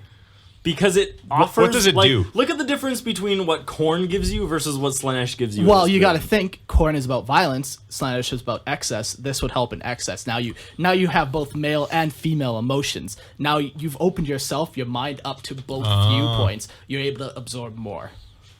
So that's why it's useful, right? Because it's not all just violence. No, of course not. So but that's how I would say it's useful. maybe. No, how is that not? How is that not useful? Because you can serve Slaanesh and you do not have to be a violent person. True. Right? You don't have to kill True. a single person. So, True. yeah, and if you're both genders... If I was really, a champion of Slaanesh, yeah, I'd probably want something different. But maybe that's proof as to that I should not be a champion Yeah. exactly. of Slaanesh. Exactly, because you're probably better off as Korn if you're just wanting something violent. Whoa, come on. I want the father. Father Nurgle. Father Nurgle and his great many gifts and boons. Yeah. Okay, so there's my rant for you. We just Okay. lost 47 followers, but I gained one friend. The power of belief in myself. That is not a friend. It is my eternal friend who's It's your never let only me down. warmth in the night. That's fucking weird. So Nurgle. Nurgle's boon that we listed here is Nurgle's Cloud of Flies. This is a thick cloud of flies that surrounds the champion, so anyone wishing to attack him in close combat gets distracted by swirling and stinging insects. Oh God, Ooh. That's gross. It is. super gross. I just picture like a jump marine. Like he lands, he's Lands trying to right. like land into it, and then the bugs just like go into all his engines. And You ever? Fuck I know 'em up. you have this experience, Eric, riding a dirt bike at night Yeah. in the countryside, and your helmet's just like, oh, it's so gross. and you can't hear wipe it the off, ting. and you look down on your jacket and you're covered in bugs. It's like kind of like that. It's really annoying. Have you ever like had your jacket open, and then like your collar, like your And your shirt down a shirt's little bit? blowing. Yeah, exactly. You got a deep V. On. Well, deeper the V, the deeper the knowledge. So you got like a deep V on, and like, have you ever had a bug like splatter against like your neck? Hurts. Not only does Yeah. it really hurt, Yeah. but it's also gross after then you're riding for like an hour, and you're like, now I got to clean this off, but it's like caked on Yeah. there. Oh. So And yeah, you- bugs and- are gross. Yep. Yeah. You want to read the next one? Sure. Zinch, a boon that we listed is the ecstatic duplication. Upon the bear's death, he divides into 2 blue horrors. Then he may later be reborn from their congealed essence. That's pretty cool. That is kind of cool. Yeah. It's like a version of immortality. Yeah, essentially. Yeah. Zinch, the changer, the shaper, The Twister. this is deceiver. I like him. Yeah, he's cool. So those are all just some examples. There's many more. Of course, yes. Many different boons that the Tons. gods can give Yeah. you. So I actually read the list of them. There's like at least 30 I read for each one. do you And remember probably more. any of them that kind of stuck out to you, or? Not at this moment. Okay. Not at the moment. But the ones you read, I definitely read as well. Yeah. So yeah. Yeah. They're crazy. Some of them are- There's like some, I remember there was some really sick ones. I'm surprised you guys didn't mention them, actually. This is a family-friendly podcast. Really? Really? I am family friendly. So I actually, That's a first. I don't know why I was on, but I was on like our Reddit, and Yeah. like when we initially made like the Reddit, someone was Sure. like, "Hey, is this like a Oh, family-friendly Jesus. podcast?" And you answered back like, "Yes." And the guy was like, "I want to listen to this in the car with the kids in the car." I And- still do. And initially, you were like, "Oh yeah, this is like a friendly podcast. Sure, we swear every once in a while, but no, it's super like content family Super friendly." friendly. And I'm thinking back over the course of like the past year man. and what we've done, and I'm like, please don't tell me this guy listened to it Oh, with his man. kids. That's awesome. I just thought it was really fun. Yeah, no, That I is don't hilarious. think. I don't think 40K in general is family friendly. no, probably not. Except for the children's books that we're Well, not yeah, gonna I was have. just about to mention that. So when that first came out, I was kind of peeved about it, but so when what I was peeved about and what everyone else was peeved about seemed like, or what people think people were peeved about, Sure.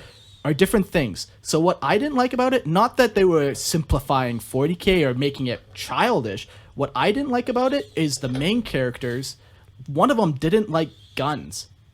Oh, What? and still had a place in 40K. Yeah, like I get it. You got to tone it down, but you still gotta fucking murder things. I'm sorry, you still need a las pistol. So this all depends to me, like, because there are many people in the universe of 40K who have never touched a gun and never seen one. Sure. And there's lots of people who hate violence. Yes. Right? But if you want to be involved in the grand scheme of the universe in 40K, if you want to be in the thick of what's happening, you cannot hate war. You cannot hate killing. Like, if that's what children think that 40K is going to be they are going to be so disappointed later when they realize what it actually is. Probably more traumatized. Because they're going to have such an emotional connection of understanding of what it is. And then all of a sudden they realize, like, wait a second, this is about, like, demons bursting forth out of your body. In, like, 4 years when that 8-year-old finally gets a warhammer. And Grey Knights murdering, like, Sisters of Battle so they can sanctify their armor in their blood. Like, that's what 40K is about? You mean it's not about making friends with the Necron?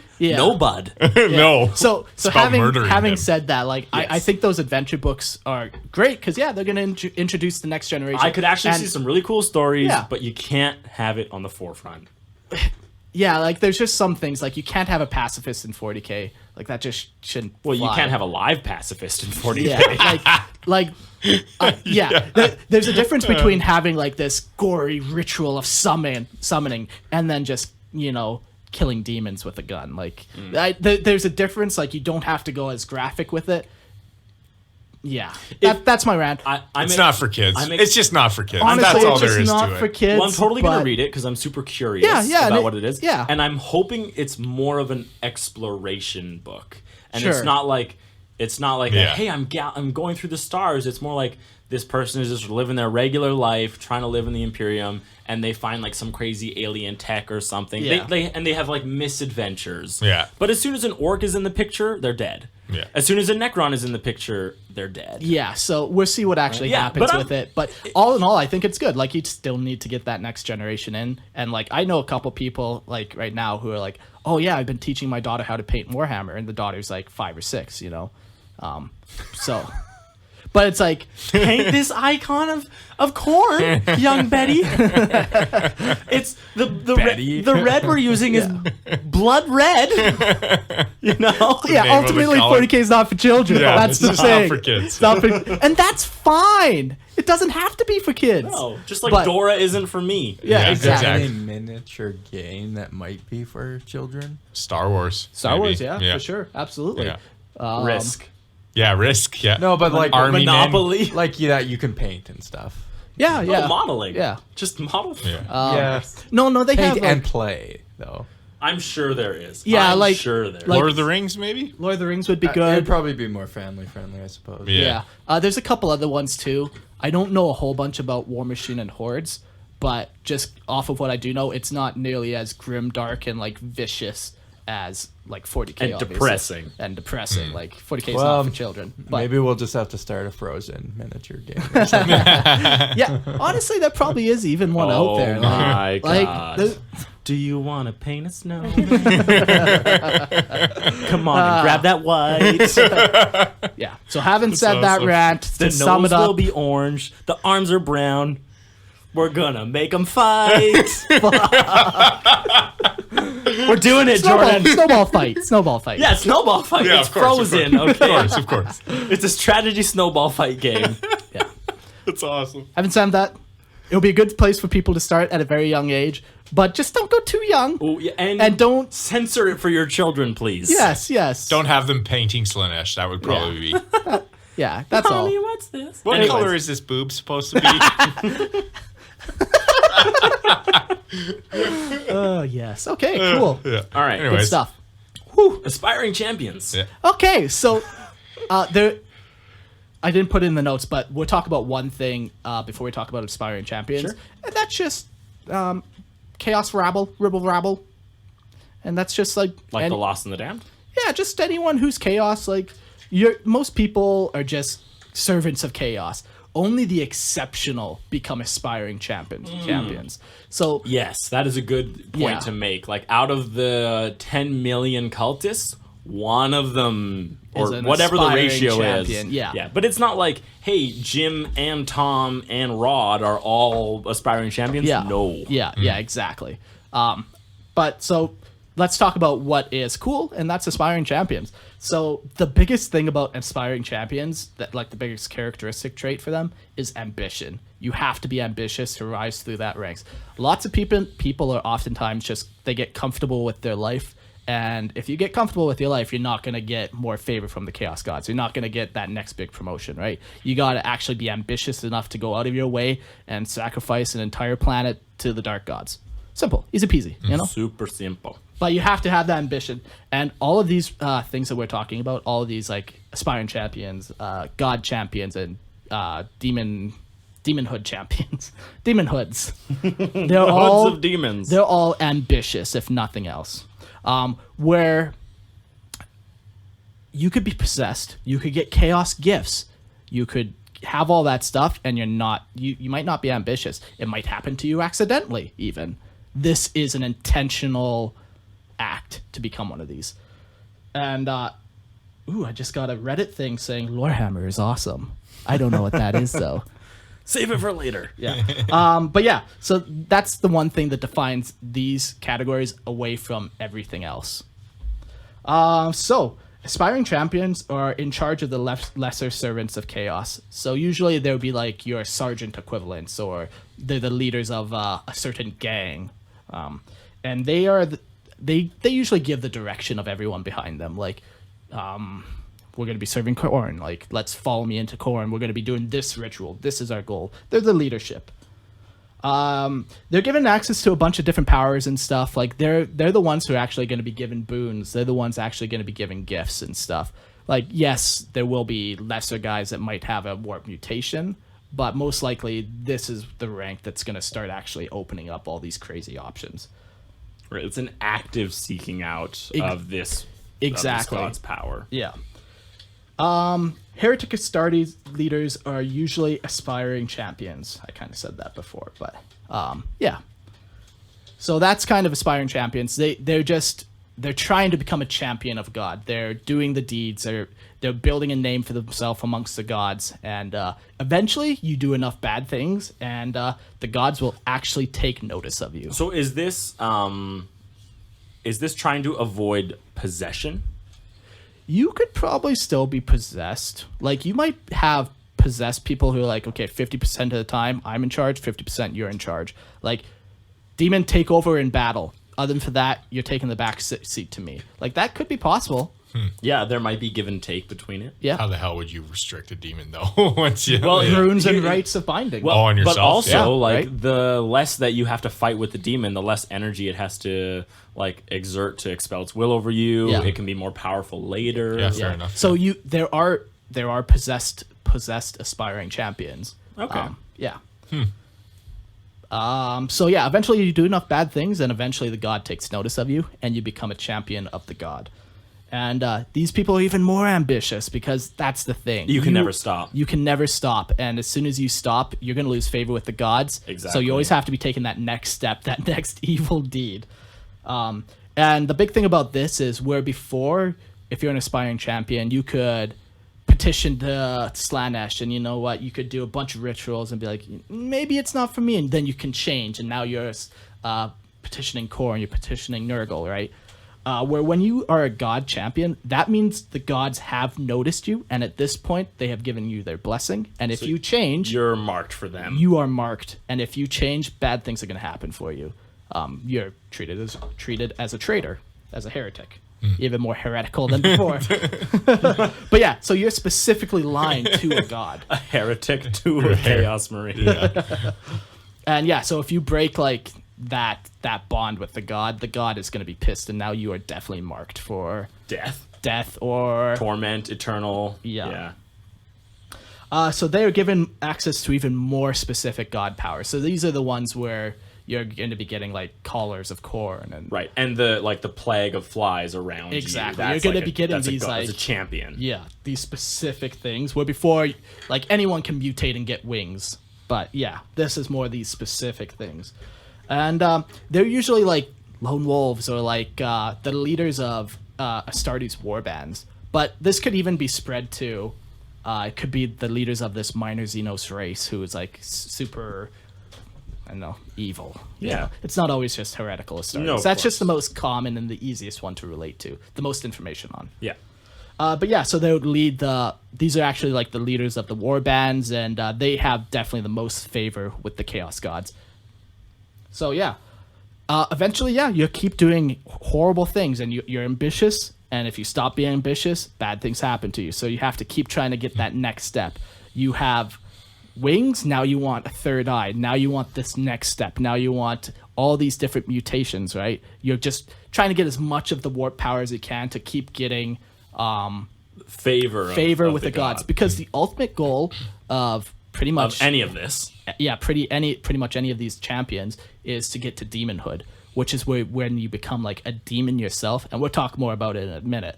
But that's the ultimate goal. So you got to constantly advancing and pushing your limits. There's a point. There's like a point of no return. Yeah. On this, right? Where like, sure, maybe you're dabbling, you've got your toe in, but then as soon as like that demon god like has, or as soon as like that chaos god has like started to focus on you, Yeah. you have reached that point where you're like, I can't go back. Yeah. If I take a step back, like I lose favor and I'm dead. hunted. Yeah. Right? But if I have to keep moving forward because there's no stopping and there's no going back on this. Yeah. You're screwed. So would that be the god champion point, you think? Like once you become a champion of the god, that's when the like Nurgle is taking specific interest in you. Yeah. We're aspiring champions, like if they fall out of favor with Khorne, it's not really, It's not the end of the world. they never were really in favor with Khorne. Exactly. Yeah. But yeah, so you're pushing forward. So now you have all these crazy mutations. And eventually, what can happen to some is chaos bombdom. A writhing mass of flesh, tentacles, claws, eyes, mouths. And basically, yeah, what happens is you get so much warp power in you that you just could not explode from warp power. Like, you become this gibbering blob of flesh mutating, constantly shifting from all these different mutations. You've lost it. Yeah. Effectively. You're no Yeah. good.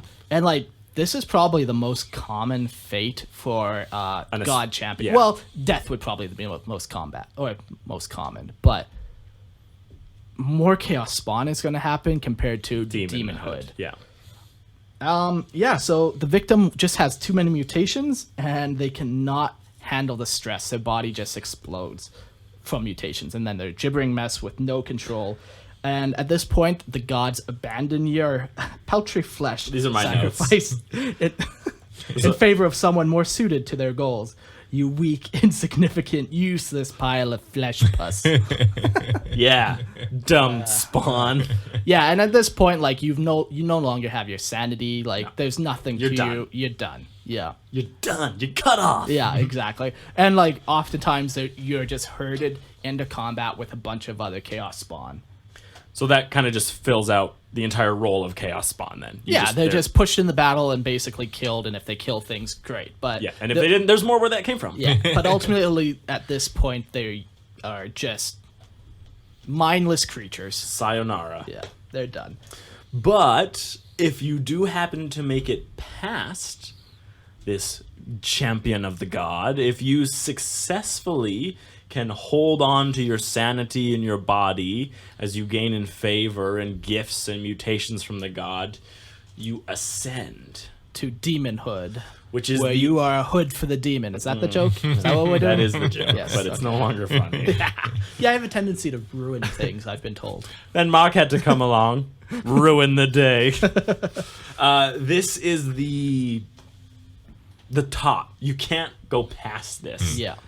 As a champion of the gods.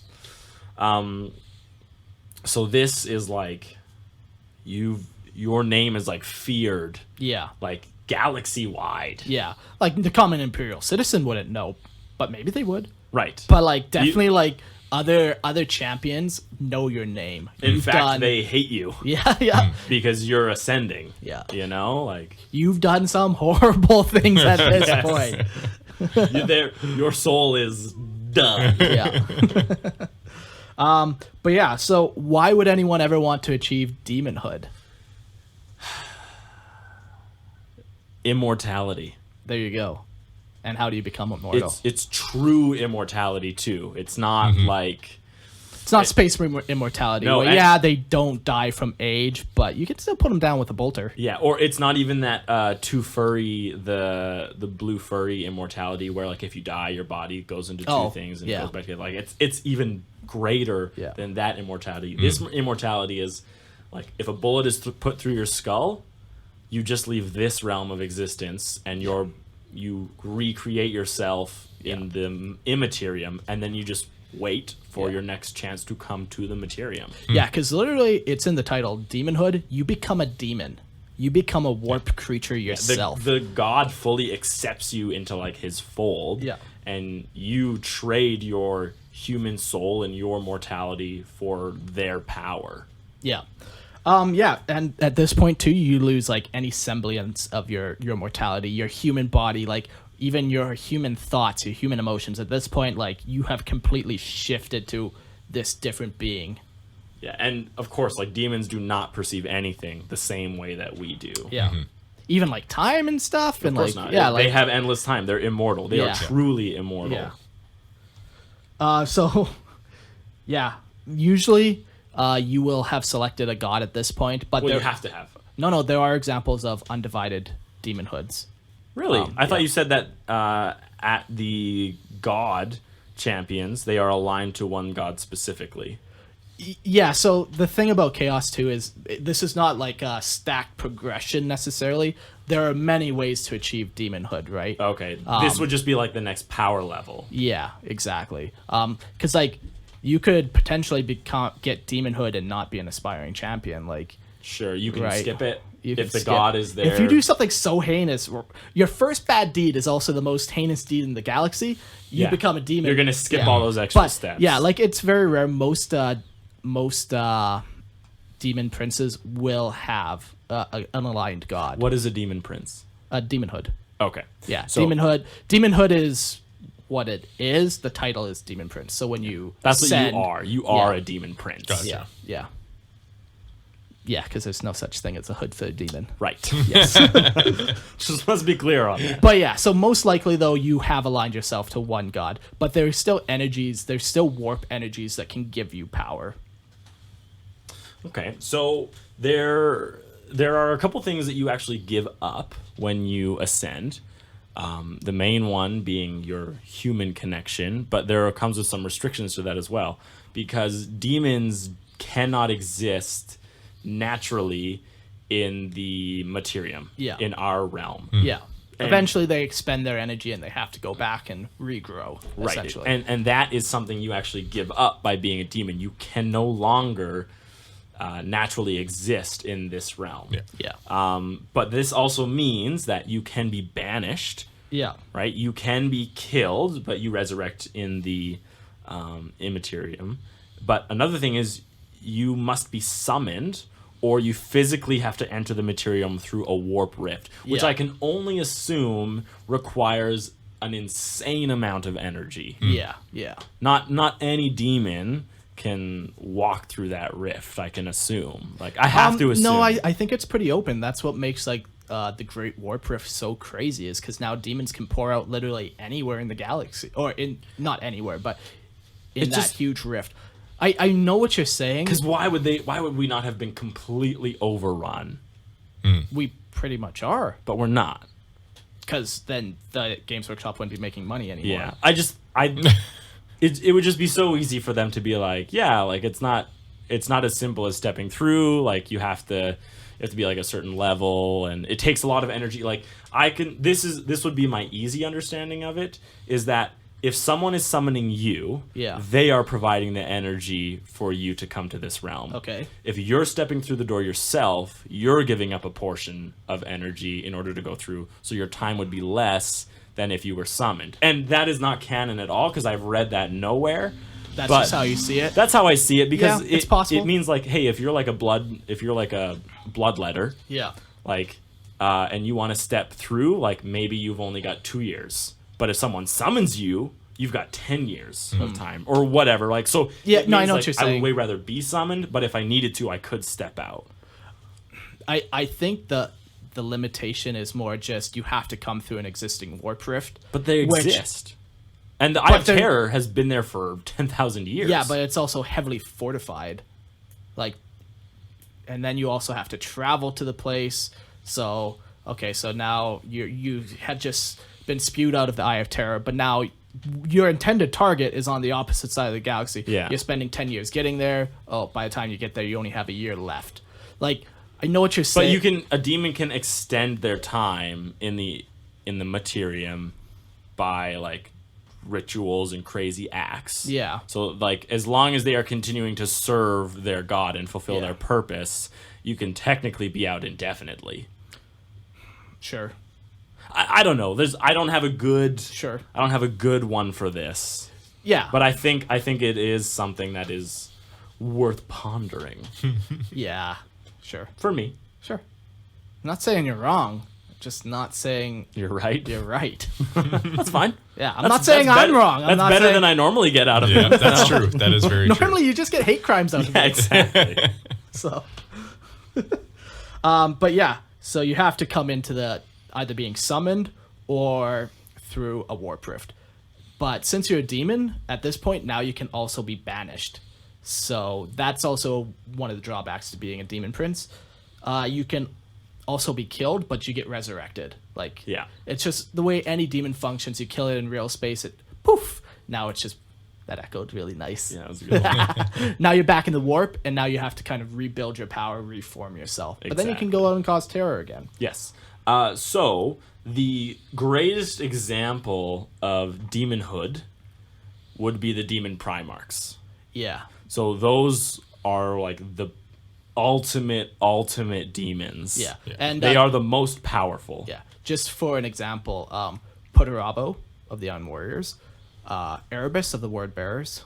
I think there's one other. They're all demon princes of Undivided.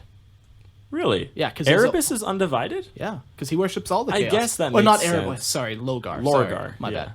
But yeah, like there's only the four gods: Angron, Mortarion, Magnus, and Fulgrim. Yeah, that are actually dedicated to one of the gods. All of the other ones are just undivided. Interesting. So there's an example of there are actually undivided demons. Okay. But yeah, so like you said, those are probably the most predominant, the most well known, most powerful. But having said that, there is one notable one that we're going to talk about, and that's Doombreed. Yes. You want to take over?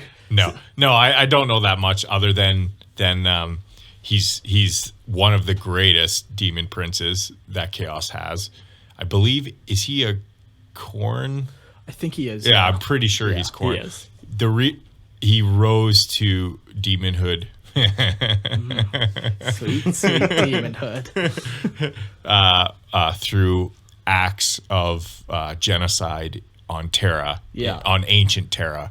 So I've heard people postulate that it could have been Hitler. Yeah. I think Mark thinks he was Genghis Khan, which is totally reasonable. There's no you have no idea. Yeah, but then we even got into the discussion like Alexander the Great could have been him. Yeah, it literally could have been like any mass murderer, conqueror, genocidal maniac. And I think too what's really famous about him as well is he's the first human to attain demonhood. Yeah, he was the first. Well, Khorne was very, very new in his life. Yeah.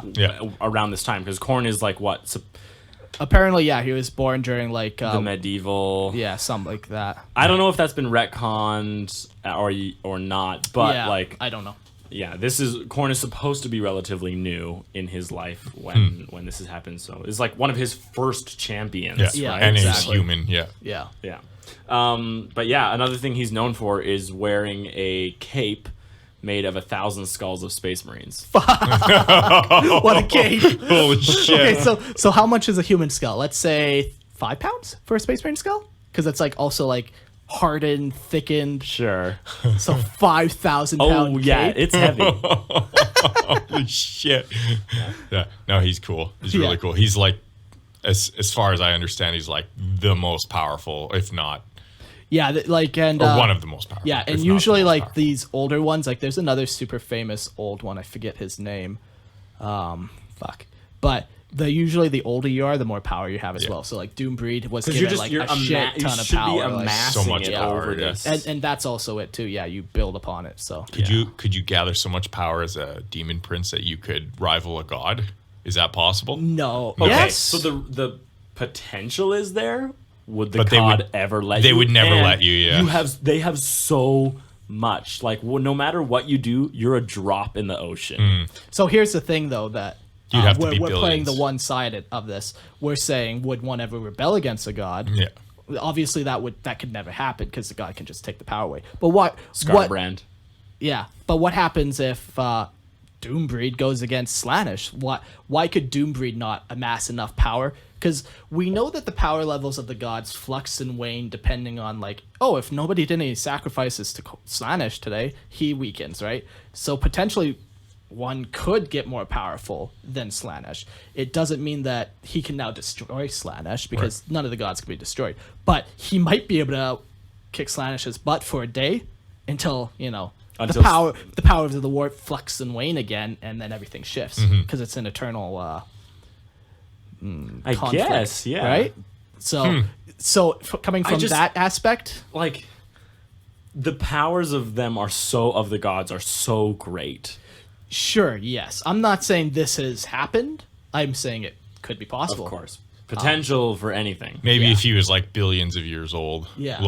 Yeah. Yeah, and for all we know, one of the gods might eventually become weakened. Like we know in Age of Sigmar, Slaanesh has been severely weakened and even almost destroyed. So therefore, any of the Khorne servants in Age of Sigmar are essentially more powerful than Slaanesh. So, Interesting. but having said that, that's in a different game entirely. So, Just the same writers. so but that's an interesting question actually. Yeah. I like that. But so don't fall to chaos and become a demon prince, Primarch, anything. Don't do anything like that. I don't think it's going to be beneficial for you. You probably won't win. Anybody. Yeah.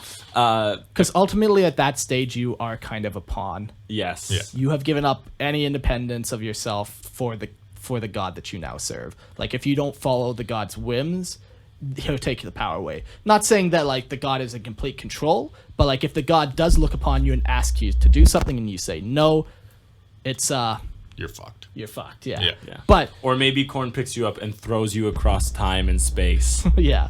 But You know? who knows? Your usefulness Yeah. has to outweigh your obstinance. Yeah. Maybe Khorne will let you do whatever the hell you want so long as the blood is still flowing. Yeah. You Yeah. know? So yeah. As long as you keep making little tricks and changes, Zinja's gonna be okay with whatever you're doing. Yeah. Yeah. So that's kind of all to say about that. That's all we've got for gifts of chaos. Yeah, just anyone can serve chaos. Anyone could become a demon prince. I'm sure there's Eldar demon princes out there. They would probably be incredibly rare. Yes. But why not? Yeah, why not? That's the main thing is Yeah. that why not? Every single person has the potential. There are very few rules when it comes to chaos. So Yeah. Well, it's what happens when you're dealing with magic. Yeah, exactly. So we got some listener questions that we'll go through. Okay, Mark, you want to list them off?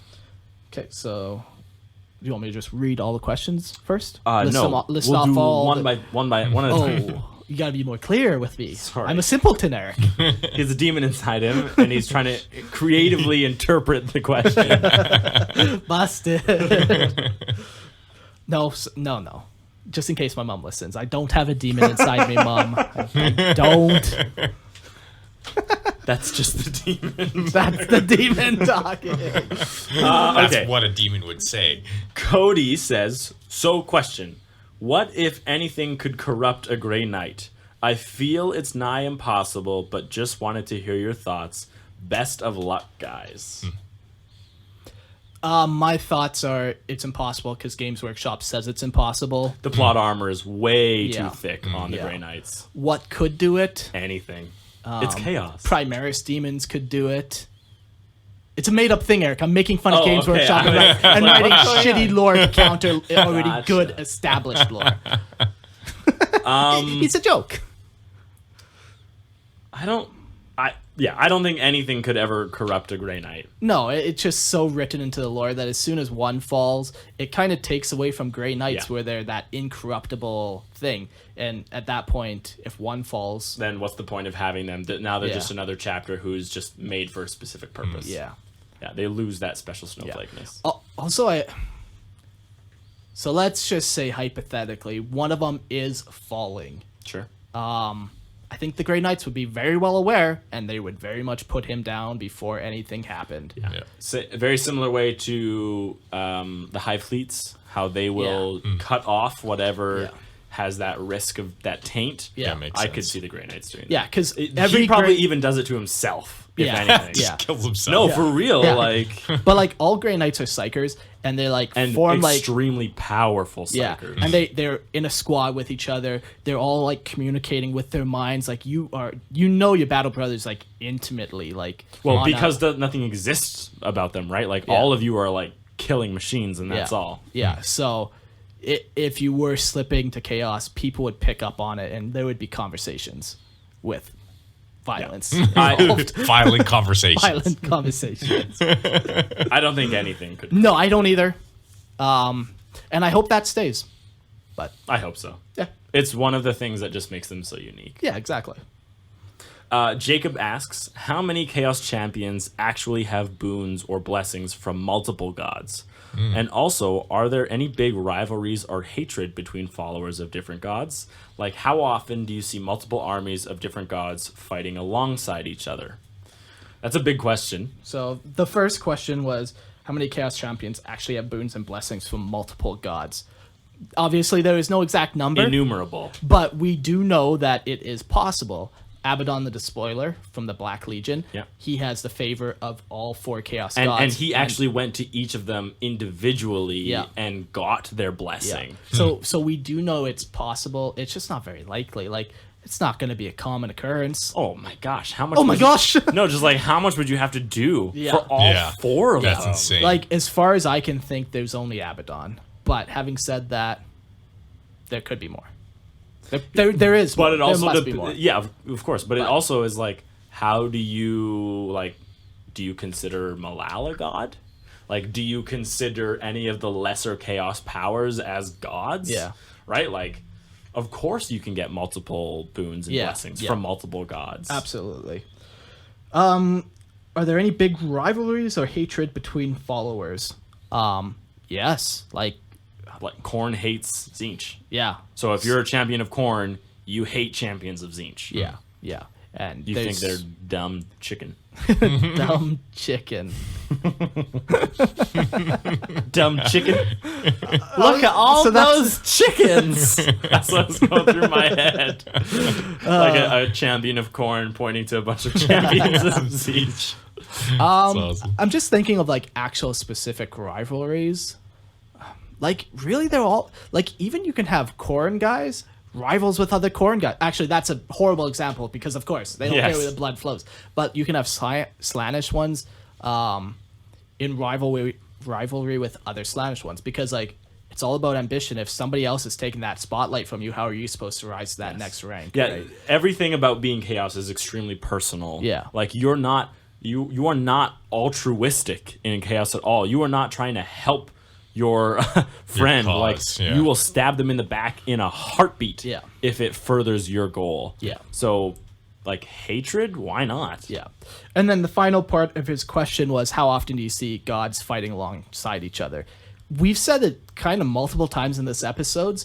You can do violent things perfectly, right? Both gods, both Slaanesh and Korn are being fed. So the chaos gods constantly play like a game between each other to try and see who has control in the immaterium. Yeah. Right. But also like all of them want access to the materium. Yeah. Right? And like they will make alliances like to like do pushes. Like doesn't Abaddon's Black Crusade like use all of them? Yeah. Because he has like the blessings of all the gods. Yeah. So all of them are granting him like demons and armies. Yeah. Right? And just because it happens with him, like it must happen other places as well. Exactly. Okay. So and then he said This is more from Jacob? Yeah. Okay. Oh, and I don't know how much you guys are going to talk about the Chaos Space Marines, but how do they refill ranks? They can't rely on traitor chapters, so are they harvesting gene seeds and recruiting from a planet or traitor guard?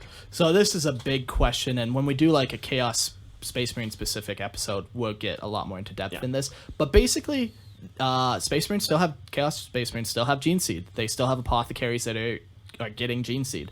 As for the recruits, there's such thing as like demon worlds where people are born and die on like demon worlds, and they would recruit from them. They also will kidnap other planets' recruits.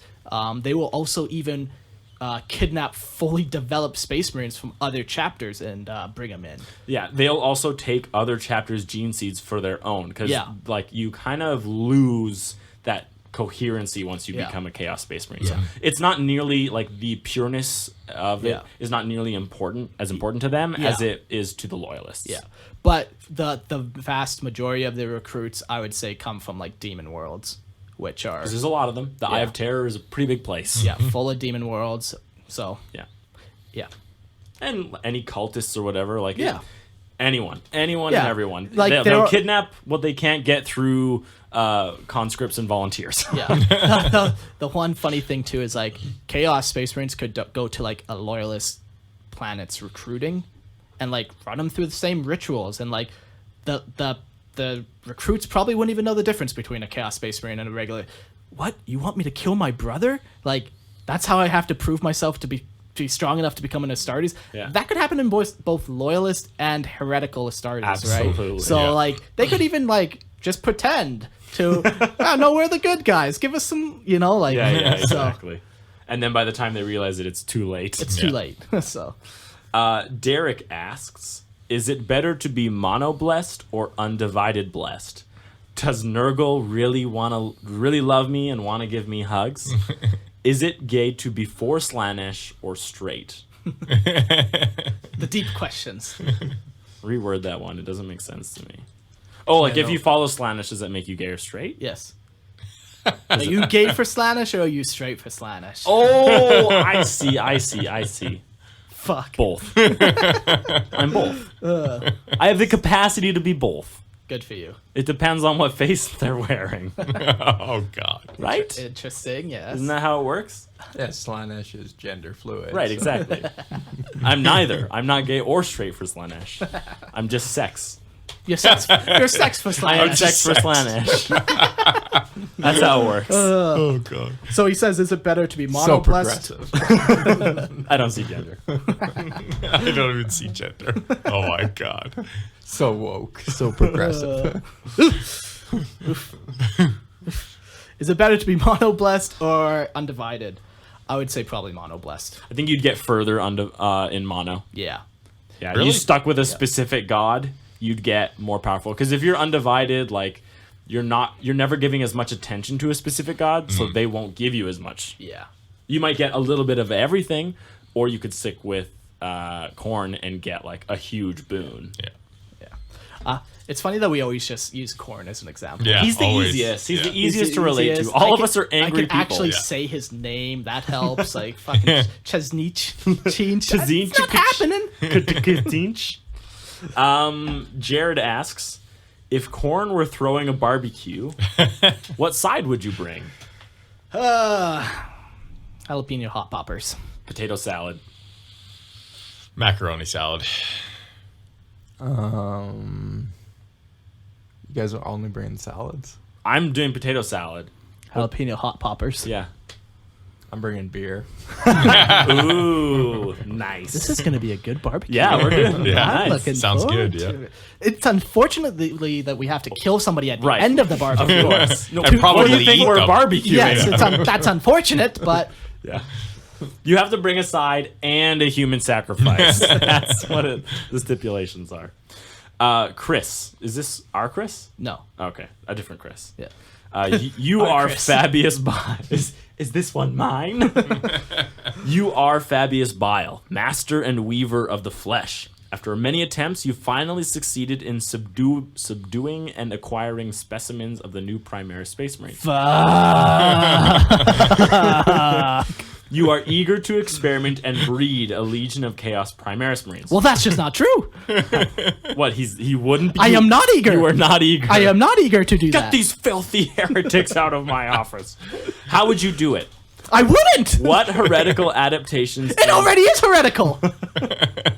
Mark, let me read the damn man's damn question. What heretical adaptations and enhancements would you choose and why? Would you share your secrets with the other traitor legions? You can go first. On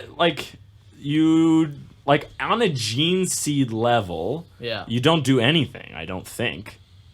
Like, the Chaos Space Marine gene seed, should be pretty close. Like, it might be corrupted by the Chaos powers. Yeah. The thing is, the Primaris do not use new gene seed. It's just they add 3 new organs. So essentially, I don't know that. Yeah. But all of them are completely untainted and uncorrupted. So that would be super old gene seed before any corruptions took place. Sure. But ultimate. You cannot create a Primaris taking out a regular Space Marines gene seed. Yes, you can. Well, they don't. But you can. But they don't. But you do. No, because I don't think do. they. That's how new Primaris are made. No, I think they're only taken out of Primaris Marines. No. It's the exact same gene seed. But the gene seed is 100% uncorrupted. That's what they say. Yeah. If you had, how could you create a Primaris from a Salamander's, or no, it just the Blood Angels don't suffer from that rage drink anymore, do they? No, but go read. Go do some reading. On what? Primaris Marines. The first ones, you're right, are they're from the original samples or whatever. Okay. But new Primaris are made from just any gene seed. The gene seed itself is no different. If it's corrupted, that just means you have a corrupted Primaris Marine. It's just the initial Primaris Marines. We just haven't gone far enough into the future. So the Blood Raven or the Blood Angels don't suffer from the Black Rage because all of them were made from that initial batch. But as soon as they start making from the regular Marines, because otherwise the Primaris project is a flop, right? Because they do not have an unlimited amount of untainted gene seed, so they are going to have to use tainted gene seed eventually. Otherwise, what was the point of it? You have 50 Marines and then they're done and spent. But the gene seed itself is no different. It's just they add organs. Sure, it might be a little less corrupted, but I mean, the first line, yeah. They have Primaris Marines are larger and more physically powerful than their standard cousins, in addition to having a more stable gene seed. How could you create a more stable gene seed from a gene seed that's already corrupted?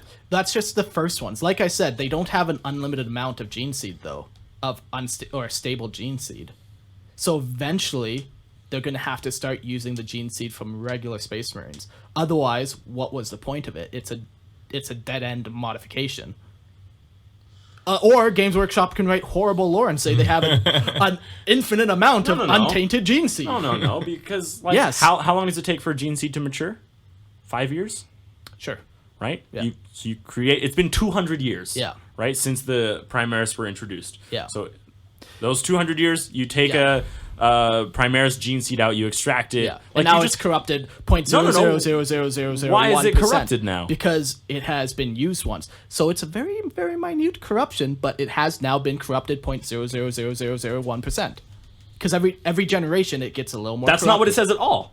That's how gene seed works. Not necessarily. That's why the gene seed is corrupted over 10,000 years, because each time you use it, it gets 0.0000001% more corrupted. It gets genetically inferior each time. That's how a lot of the gene seed. That is not my understanding of how gene seed was corrupted at all. Some chapters are different. Most are like that. Who are you gonna believe, Eric? Your own mind or me? Am I gonna believe the Lexicanum or am I gonna believe you? I've never read anywhere that the gene seed corrupts every time you use it. That is never what I've read. That's how genetics work, though. Are you a geneticist? I know if I keep using the same genes, if I keep fucking my sister that is non-existent, so I can say this, the gene degrades. You gotta get new genes in order to keep it fresh. If That's you just not keep the using same this, thing at all. No, if you keep using the same genes, it gets corrupted. So you're saying. So, I'm saying a lot of things I shouldn't so be the saying. salamanders, Yes. right? Yes. Like, could you have salamanders that do not have that ebony skin? No, because that's since the very beginning of their, like. But because he got that ebony skin from being on the planet. Who? Vulcan? Yeah. Yes. And they extracted his gene seed before he was even on the planet. So his gene seed that they extracted does not have that mutation. So that means the new salamanders, the Primaris salamanders, are not black. Are not black. But they definitely are painted black.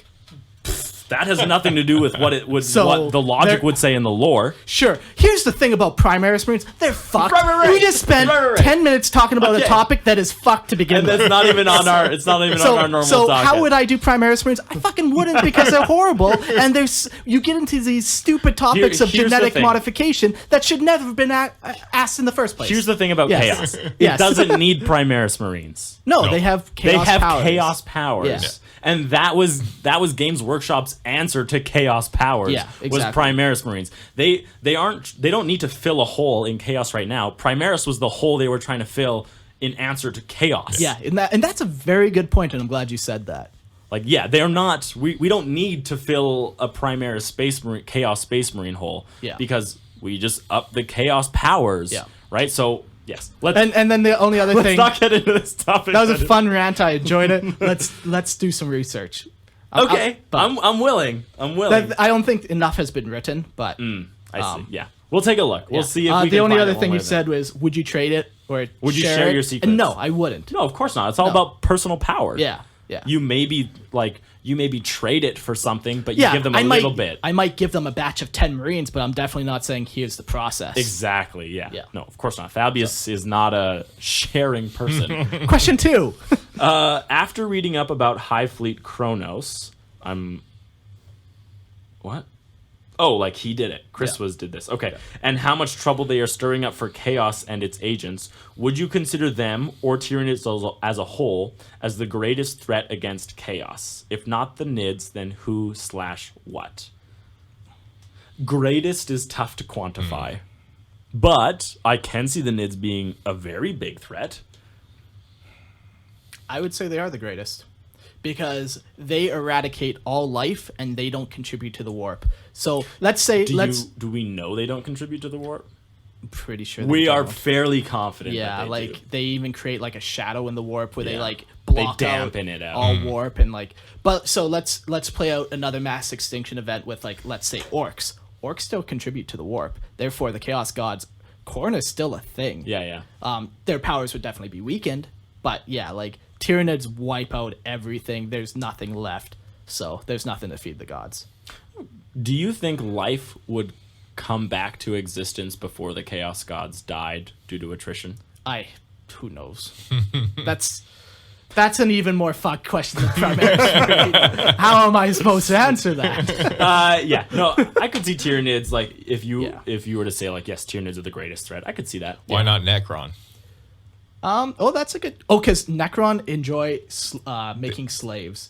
They enjoy ruling over people. So yeah, that would cause an emotional feed. No, maybe not them personally, but the slaves they would feed. Yeah, they suffer. Yeah, gotcha. Right? No, but that's a good question because I didn't even think about them. Yeah, but Necron themselves don't contribute, but they also can't block out the warp, I guess. Yeah. Get enough of those. What are they called? Tiddlywinks. Yeah, exactly. Enough of the tiddlywinks, then you're good. No, the black obelisks. Get enough of those. Blackstone. Yeah, the Blackstone. Anyways, yeah. Okay, I don't understand the last one, so you're gonna do that. Last episode, I'm like, go check out this guy's podcast, and I didn't remember the name, and I felt bad about it. Go check out Hype Space, a Starfinder role-playing podcast. So go check that out. I enjoyed it. Is this Chris's? Yeah, this is Chris's podcast. Oh, cool. And it's just an RPG. I have too much free time, so I just listen to stuff. So if you're looking to listen to stuff, listen to stuff. If you're not, don't. There's my public service But don't announcement. take my word for it. I don't know what you want me to do. I'm Mark. You might remember me from such podcasts as Lorehammer. But yeah, Hypespace, Starfinder. Have you guys seen the Trump quotes put on Zap Brannigan pictures? No, I haven't. It is That's awesome. absolutely hilarious. Oh, that's He's awesome. like, nobody has as good of an army as I do. It's like They are pretty identical. You characters. read it in the Zap Brannigan voice. It's That is so good. Hilarious. All right, and the last question that we have comes from Jose. How come it seems that the traitor space marines that fall to chaos always seem to forget about their training and tactics and just become more of a horde? Super good question. They are way more effective when they fight with each other. And it actually lists that when you're actually reading on the Lexicanum, is that like all the possessed marines will actually group together because they fight better together. You just look disinterested. I don't have to be interested. Yeah, no. Isn't that part of their training to fight together as normal Space Marines? Yes, but Yeah. once they become possessed, like they would leave their squad and join like possessed marines because Right. they fight better together as a whole. I think too we don't give enough credit to Chaos Space Marines in general for their level of tactics and stuff. I think really the only like crazy horde berserker ones would be Khorne berserkers, but like all the other ones, they are highly trained. They use tactics. Like Oh yeah, no, they're still marines. They're still space marines. Yes. Now when it comes to like the cultists that follow them, It's cannon fodder. it's mob mentality. Like one person gets really worked up, raising his pitchfork, like everyone else starts to get worked up, and before long you all are just feeding off each other. That's why I would say like they usually fall into that rabble, and also because they're not trained. Usually cultists are not necessarily militant. I can name an example of one that is, and that's the Blood Pact, where it's an actual Imperial Guard regiment that fell to Khorne, but they are not a rabble. Even though they fell to Khorne, they are very organized. And Still an army. Still an army and very tactful. Tactical. Unlike me, tactical. But yeah, so I think that's just kind of a misinterpretation a little bit to say that like a regular Chaos Space Marine squad does not use tactics. Like they are highly skilled, highly trained. Yeah. They're just more dangerous because they have these god powers behind them. Yeah. That was the end of our questions. Yeah. Well, thank you guys for listening to our episode on chaos and how to attract the attention and powers of the chaos gods. If you want to contact us, go ahead through email, lorehammerpodcast@gmail.com. You can message us on Facebook. Just search us up on Lorehammer. I'm on Twitter, Lorehammer40K. We've got a PayPal. We've got a Patreon. We've got a Redbubble. Another something we're still collecting is lore stories. Oh yeah, how did we not mention that? Yeah, I don't that's know. because we wrote our notes before we started collecting a bunch and writing them. Yes. I think. But yeah, send us your lore stories, your homebrew lore stories. We've got a lot. We got a lot. So But we it's have, so cool. awesome. It's fun to read them. Yeah. It's fun to ask you guys questions about them. Yeah. So and yeah. other than that, I think we're good to go. Wrap this one up, Jordan. Put it in the Buds. win column. All right, boys. The Put it in the win column. fun column. Oh, it's fun. Have a good one, folks. See you later. Bye. See you.